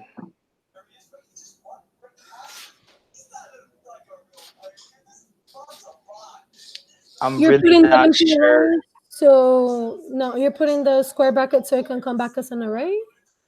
Yeah, so basically it's just returning an empty array inside of it already. Okay. I don't get why it's not. You might just have to do a for loop, guys. Awesome. I've been what you practicing just that. wrote is different. Of course. That's So what was the That's- difference? The or? Maybe I'm guessing what I did is I put this parentheses Yes, here. got it. yeah. I think the parentheses was on the outside. It was. Yeah, I don't think it was contained inside the array bracket. You had the dots. And so then with previous. So then it was like you were Okay. assigning Yeah. dot push in the value, and We just spent a really long time on. See, something as simple as that, moving this here. Yeah. Oh my gosh. See, Explain to me why the dots are outside. Again. because the This is dots are just a spread operator. Whatever's after the dots, whatever that value is what it's spreading, right? Gotcha. So this value results in either this here, which could be undefined or something. And if it's undefined, this or operator makes it go to this empty array. Okay. so that's basically initiating an empty array as the value if Right. there isn't anything yet. Yeah. But otherwise, it's putting. I apologize. I don't know why this wasn't working here. Because if it's undefined, it's supposed to spread undefined. What happens if you take that or empty array and you just run it like that? Like this? It becomes undefined. I mean, I think it For some becomes reason, undefined. it's not You running. didn't save it. Right? So if I run this again, You didn't save the file. I don't think. yeah, I did. See, it gets some Oh. error. Gotcha. I guess because it's not editable. Right. It's okay. But the point is, we got through this. Apologize it took so long. Awesome. Thank you. Okay, so we have this here now, this syntax, which we'll go over more because we'll see this a lot more. Almost done. Now that we have this, we can basically calculate their averages. Yeah. So this looks like good enough data to use in our front end here. So let's try that. We have the keys, we have the values, finally. So let's do a fetch. And we could say, who wants to use a hook here? Ooh, yeah. I want to learn hooks. So we could say const data here. Set data.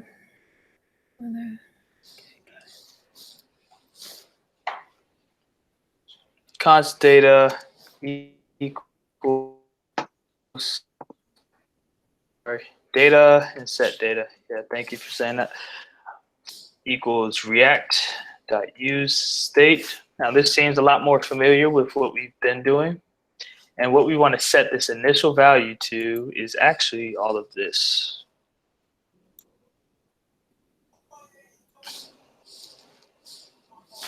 So you just want to take this, put it here.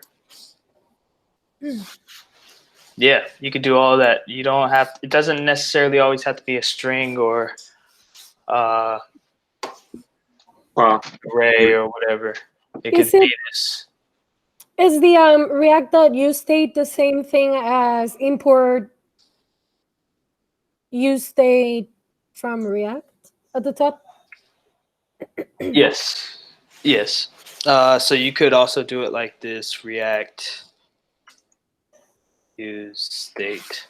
So in this case, if you don't do it at the top of the React app, it only applies for that app function, right? It doesn't apply for the whole app. It's not global, it's local, it's whatever they call it, right? Right.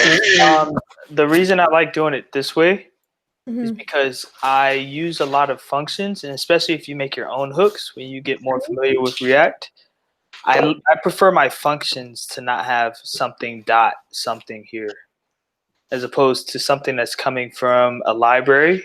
I prefer it to have React dot, or even here, I don't know why, but you could have made this chart, right? And did chart dot bar down here.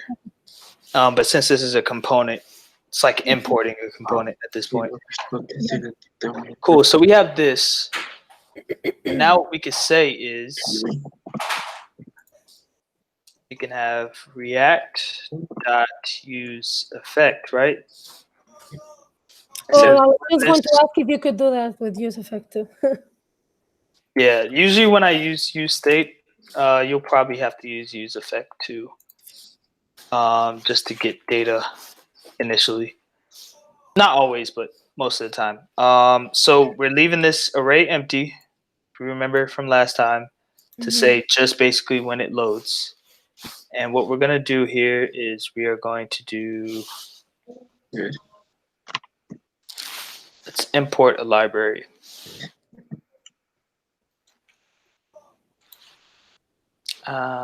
Let's import a library, yeah. So what we're going to do is import Axios. I just did import Axios. Getting late, and okay, npm install Axios. There's one that natively comes with React.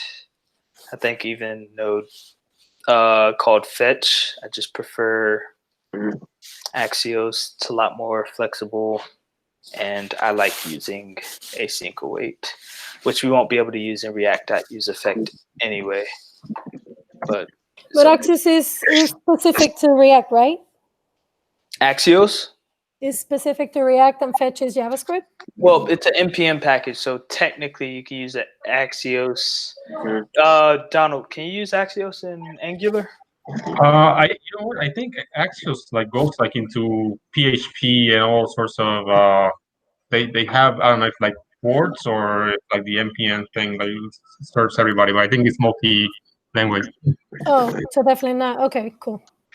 Yeah, you can use that just on like something that's just like an HTML page. You just push that.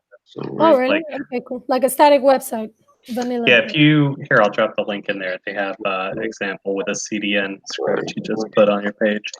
Thank you. I'm sorry I'm driving you guys crazy with the questions. No, it's good. That's a good thing. Thanks. Yeah, don't worry about it. So instead of this route being just slash, let's make this, what do we call this data? Inventory. So we'll just say inventory, right? We'll go back to this server, restart this. Now, if we go back to the React server, Axios is not defined. Oh, so you have to import Axios at the top? Yep. Usually what happens is when I type something that is there's an here, but I got the actual parser because it automatically imports it for you. Ooh, thank you. Lowercase Axios though. Oh, you guys are awesome. So now what we can do is, since this isn't on the same route, right? So this is why I say we're making our own API. We actually have to go to localhost 7744. So if we do localhost 7744 / inventory. It's just a normal GET request. And what this does is we could do .then. I'm going to keep this one .then because React.useEffect, you can't make this function asynchronous.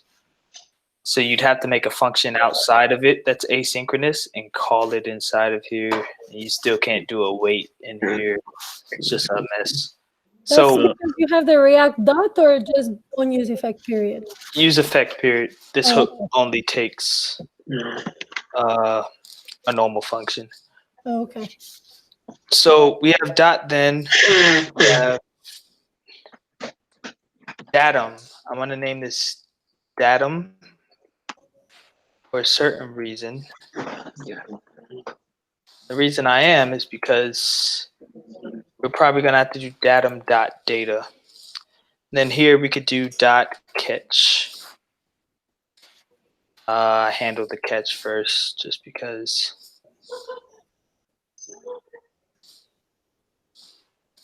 Just on a console.log. Oh, sorry. You guys showed me the light. Console.error. And we could do error. Cool. So then we take this datum. I don't know how it's pronounced. And it's going to be .data is this object here. So we can say, just because we wanted to make sure first, we're going to console.log datum.data. The reason I named this datum is Emily actually had an issue earlier this week where it was data.data.data. It was just a nested amount of datas, and that could get annoying very quickly. So we get here, look in our console. We'll have to refresh because it's already been mounted. And we don't see anything. Oh, okay. Yes, we do. Origin. Oh, you need to download course. Nice. Okay. So we're almost done, I promise, guys. So we need to, pull in cores. And you also put it at the top, right? Yeah, this is a good time to talk about I'm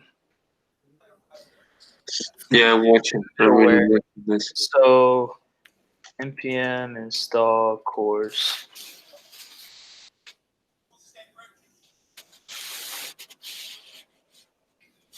Okay, so now we installed that, we can start this again. And all we got to do here is before any of these. Hey, Donald, can I comment this out? I guess. Just so we don't get confused. App.use cores.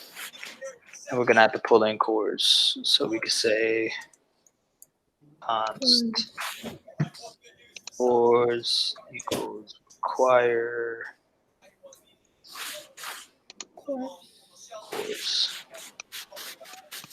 5.2 kilobytes. Nice. So we hope this works. And if not, we look at documentation.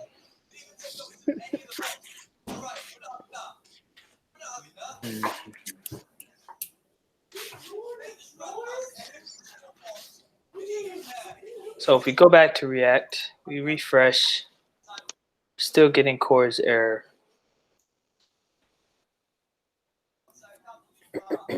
All right. Documentation. Fine. What error was it? What error? Oh, you were breaking up. I was just asking what was the error there.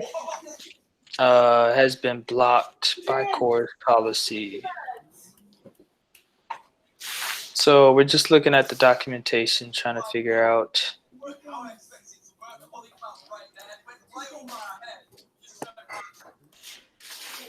This is how we do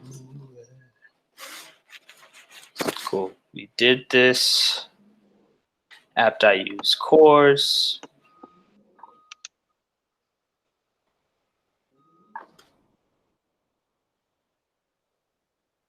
Oh, we didn't add it. Silly me. So we could use app.use, but actually app.use is supposed to just automatically insert it there, but we'll put it here. Hopefully this works. So if we do cores, maybe there's a certain option. Do you have to put it on the React app too? Because on the React app? No, wait. Never mind. So I'm looking at my course, but I don't. I'm still looking at it. For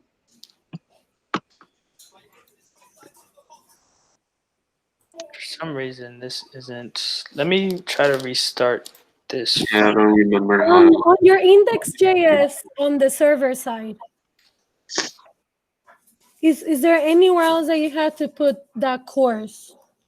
I'm pretty sure it's just the server that deals with cores, because you shouldn't be able to tell a server to let me in like that, or else there'll be a lot of issues with that. No, you do sometimes have to send it on your request. You have to send it on your request? Yeah, it depends on your header. Yeah. Origin. Yeah, it depends on how you. Like this. We could add the options here. Like, so I have here app.use parentheses course. Right. And, which we have. This one? Wait. Yeah, that one there. Oh, you have it already. Never mind. Yeah, for some reason it's not pulling it in though. I'm gonna add these options and just tell it literally, because we don't want to spend our time on cores, because that's a that. Yeah. Can get long. Someone lost the game. I guess. All right, so we could do localhost.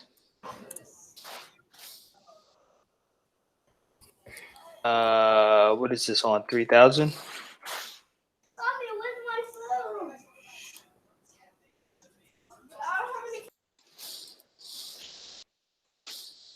I'm really curious why this isn't.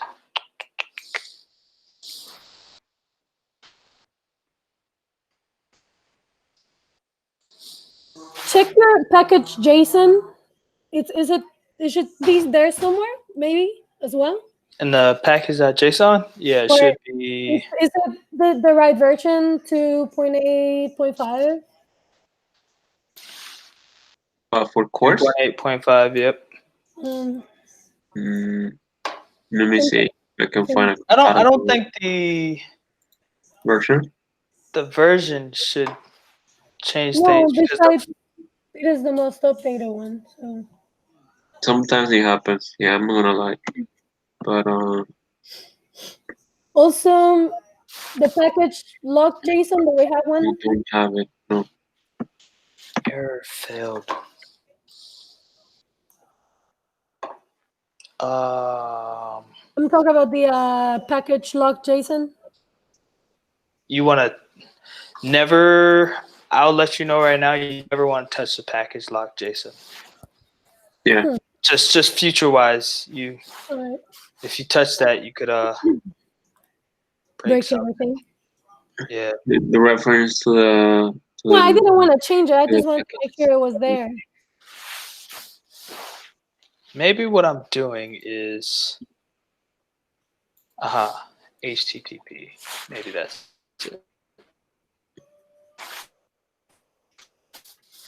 Forward slash. Oh, and I didn't do HTTP here either. Oh, yeah. Oh my gosh. That's probably the issue. Yeah, I didn't see it. Oh Yeah, my 'cause that's the protocol. Yeah, when it's an external route, I'm pretty sure you have to add HTTP. We'll later get into how we can have both of these on the same endpoint, and you don't have to worry about cores at all. Did it work? Okay. Yeah. It worked. So you can get rid of the options. That should, yeah. Yeah. Moderation. HTTP. Yeah. Cool. We're just fixing bugs left and right today, guys. All right, so let's see what we logged. We logged this array or this object with these keys and these values. So now we can put this in the chart. If you go back to app.js and we say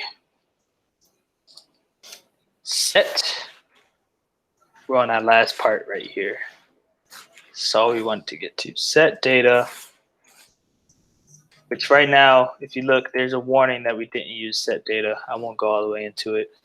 But so we have set data, just an empty object right now. So there's going to be an error on the screen, but set data. And all we want to do, we're going to use a spread operator again. I know we get chills because of that last bug, but bugs help us grow. All right, so we can put labels. That's what my grandma used to say about the worms inside of the paws. Okay. Thank you. True story. Datum dot data dot, or we're doing object dot keys, right? Think so. Let's see. Yeah, at least I'm not running around here. I don't have bugs. And then what else was there? Is it data sets?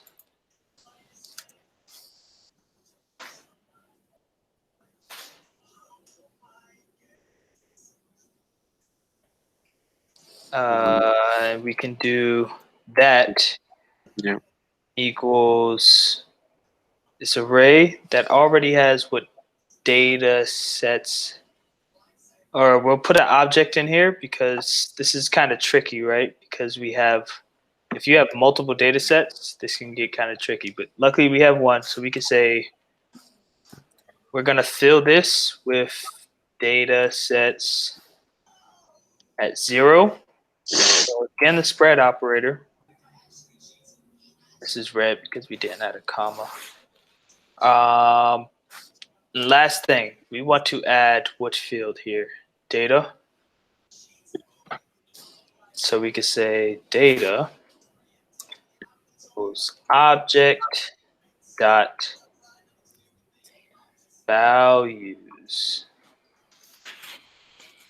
No.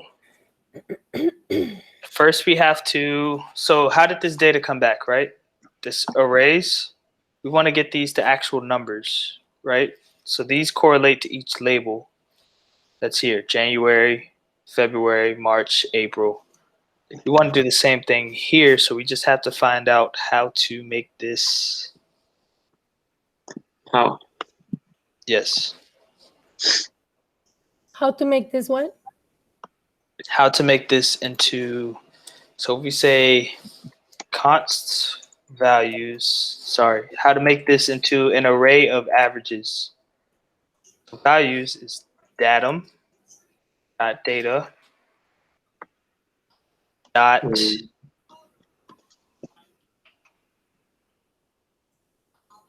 datum dot data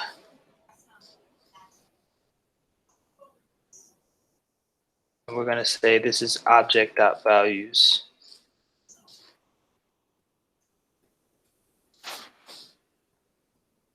I'm just abstracting this into a value variable. We could have put this down here, but we're going to put it up here so we have a little more control of what we're doing with the logic. So we don't put too much down here where it's a long line. So we have object.values, datum.data, which is just going to be an array of these different arrays. So I could do, let's search something really quick. This is the last part, by the way. So we could search JavaScript. And I'm hoping it's not what I think it is. I'm hoping there's some like easy function where it just automatically does it. Average of array.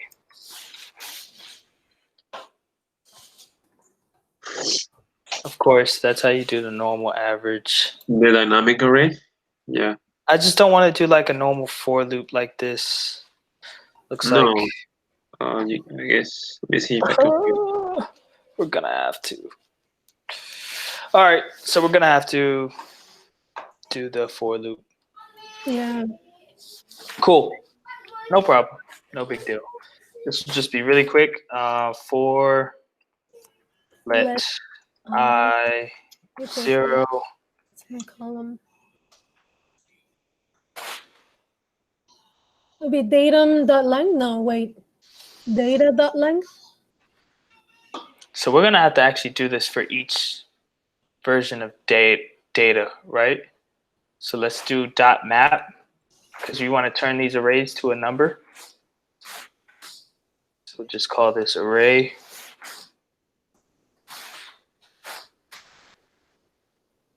This is instantly becoming more data intensive.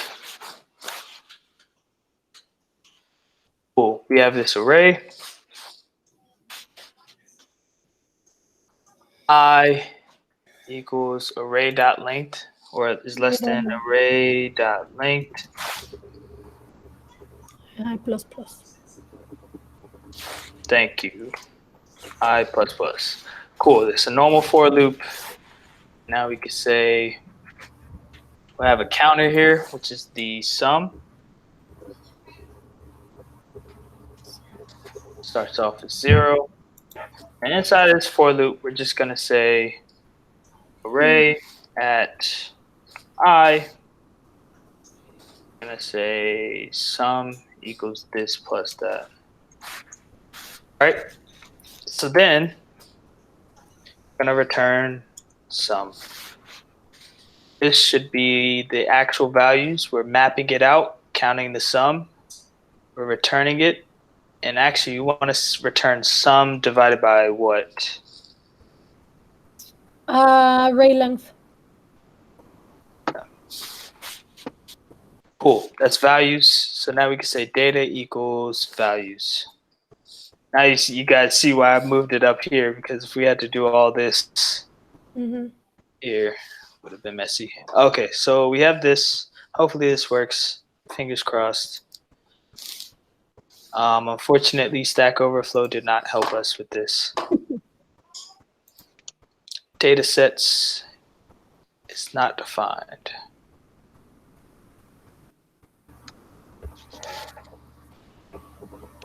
Oh, so we have to do datum.data.datasets.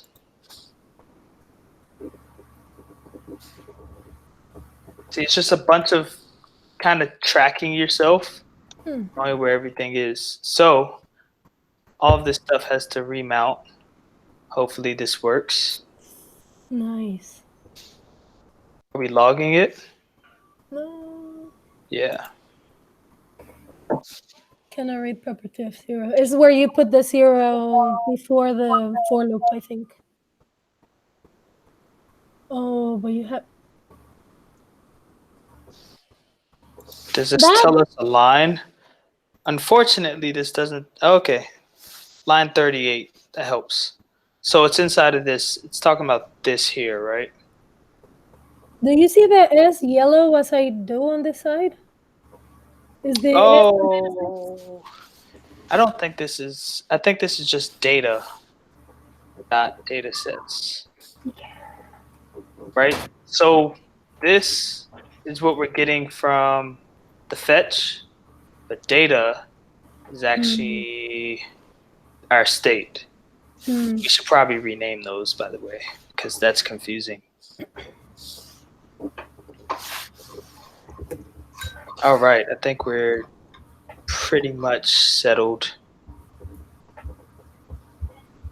Almost. Get nothing. Have our Kingdom, France, Australia. So let's just see what we're returning. We're at our last final stretch.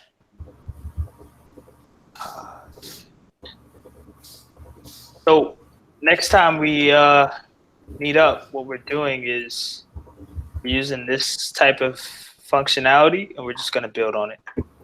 Not a number, not a number. Aha. I have a question. Data sets under is DS having a different color meaning something?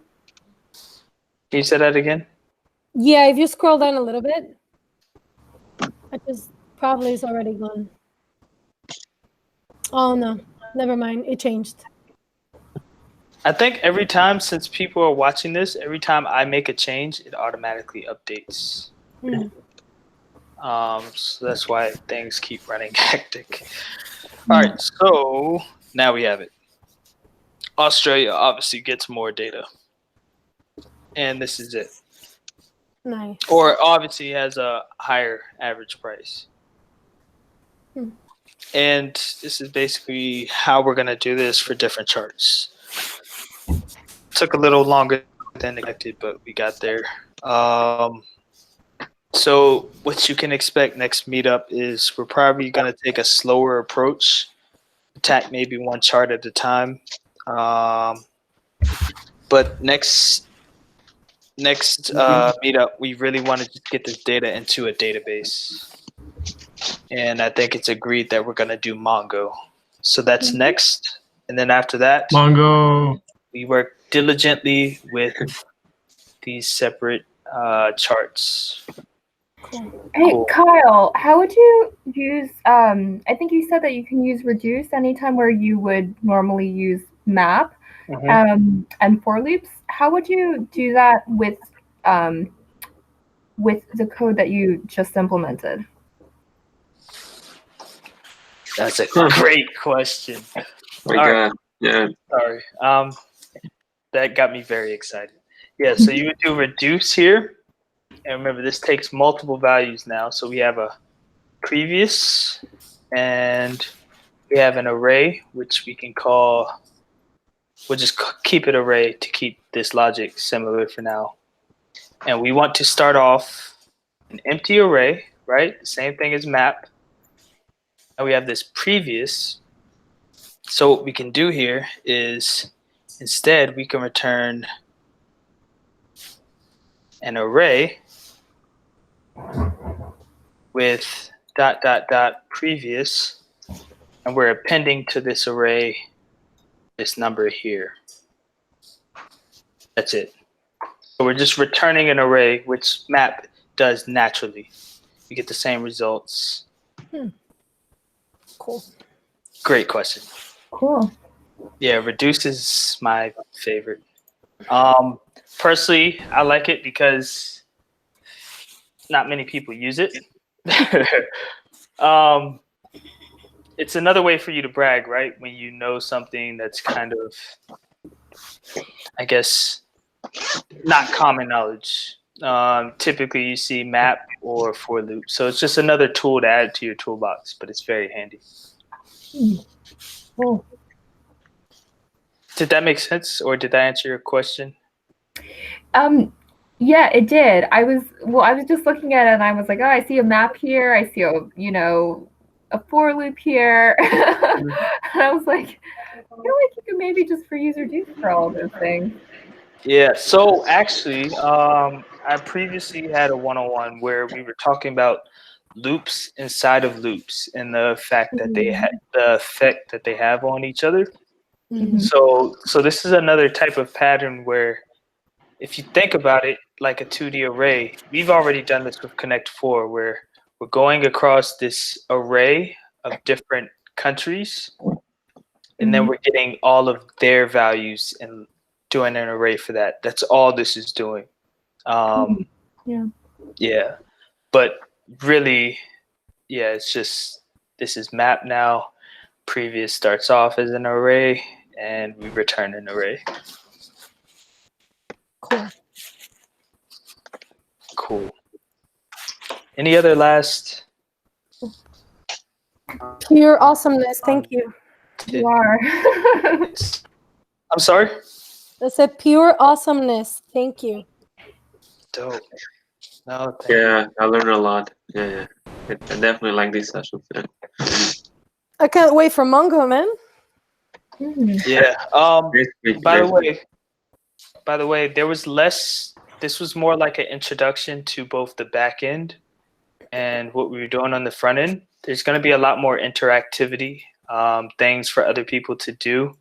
So don't get nervous about that because I say that, but there's going to be more stuff for, this actual live share that we're doing. I think the only time it was used is when people were correcting my coding mistakes, but we'll have more, actual things to do. Probably starting next meetup when we get into this databasing stuff, which is going to be really cool. If you guys want to know what to look at before this next meetup, I would say pay more attention to kind of how we did this, because that's how we're going to try to put that data into the database. So pay more attention to the server Express.js, I would say. Would you push the code into GitHub? Definitely. This will be under a new project, a new repo. Yeah, and that'll be on there. I'll send you guys a link as soon as that gets on there. Sound good? Awesome. Yes. Cool. All right. Any last things for Donald or? Thank you, guys. You have a good night. Thank you. Good night. Have a good night. Night, guys. Bye. All right. Have a great night. Kyle, Donald. I'm here. Kyle left already. Oh, I was scared to stay here. Quick one. All right, I'll get him on the on. Just like. I feel so lost, though. Yeah. With what? I mean, when I see all this stuff, I totally understand it. But when you ask me to build my own simple third-party API, I'm super stuck, and it's just very frustrating. I'm going to refer you. I'm going to interrupt Donald for a second there, but I'm going to refer you to the Donald method. Okay. Which is, you just got to put one little thing to do in front of you first. Yeah. One small thing, like a 4-line code, right? Yeah. And then do the next one and the next one. And I think, when the first time I heard Donald, how he started with React, and it was something else before that too, I think, he started doing it like that. And I was like, that makes so much sense, because it takes all the anxiety from creating a 1,000-line, script, right? So whatever it is, you need to break it down to just, little small pieces. set subset. I guess I started when I started using React. I started using Bootstrap because I didn't want to break my head with the styling. Right. I was doing good, doing different components and whatnot. But once I wanted to create a different route with the API, that's when I start getting a bit stuck, I guess. Right. And when I see Kyle doing all this stuff, is like impressive. Ooh, I'm giving you props. Oh Kyle. no! Yeah.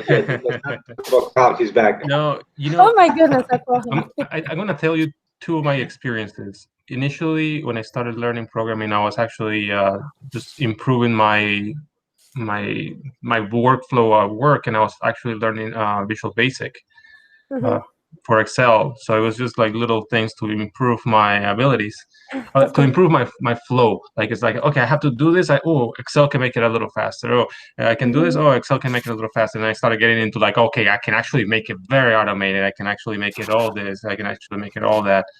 I started like that too. Don't know that work with Excel.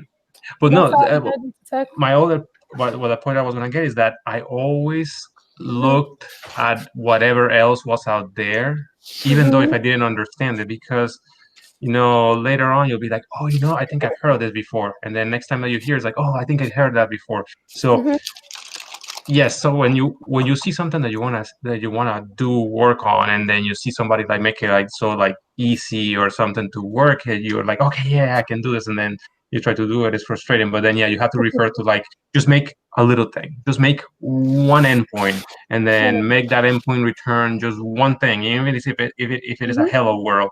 And then the next thing is like, okay, I already did hello world. How about let me try to return a component, or let me try to return just some data that I have saved in a variable. How about let me, instead of now that I returned that variable, how about I turn that variable into something that I get from a CSV file? Okay, now that I got it from the CSV, how about let me try to like put the CSV into a database, and you just break it into like little achievements, because especially when you're learning, you just don't know how to do all this stuff.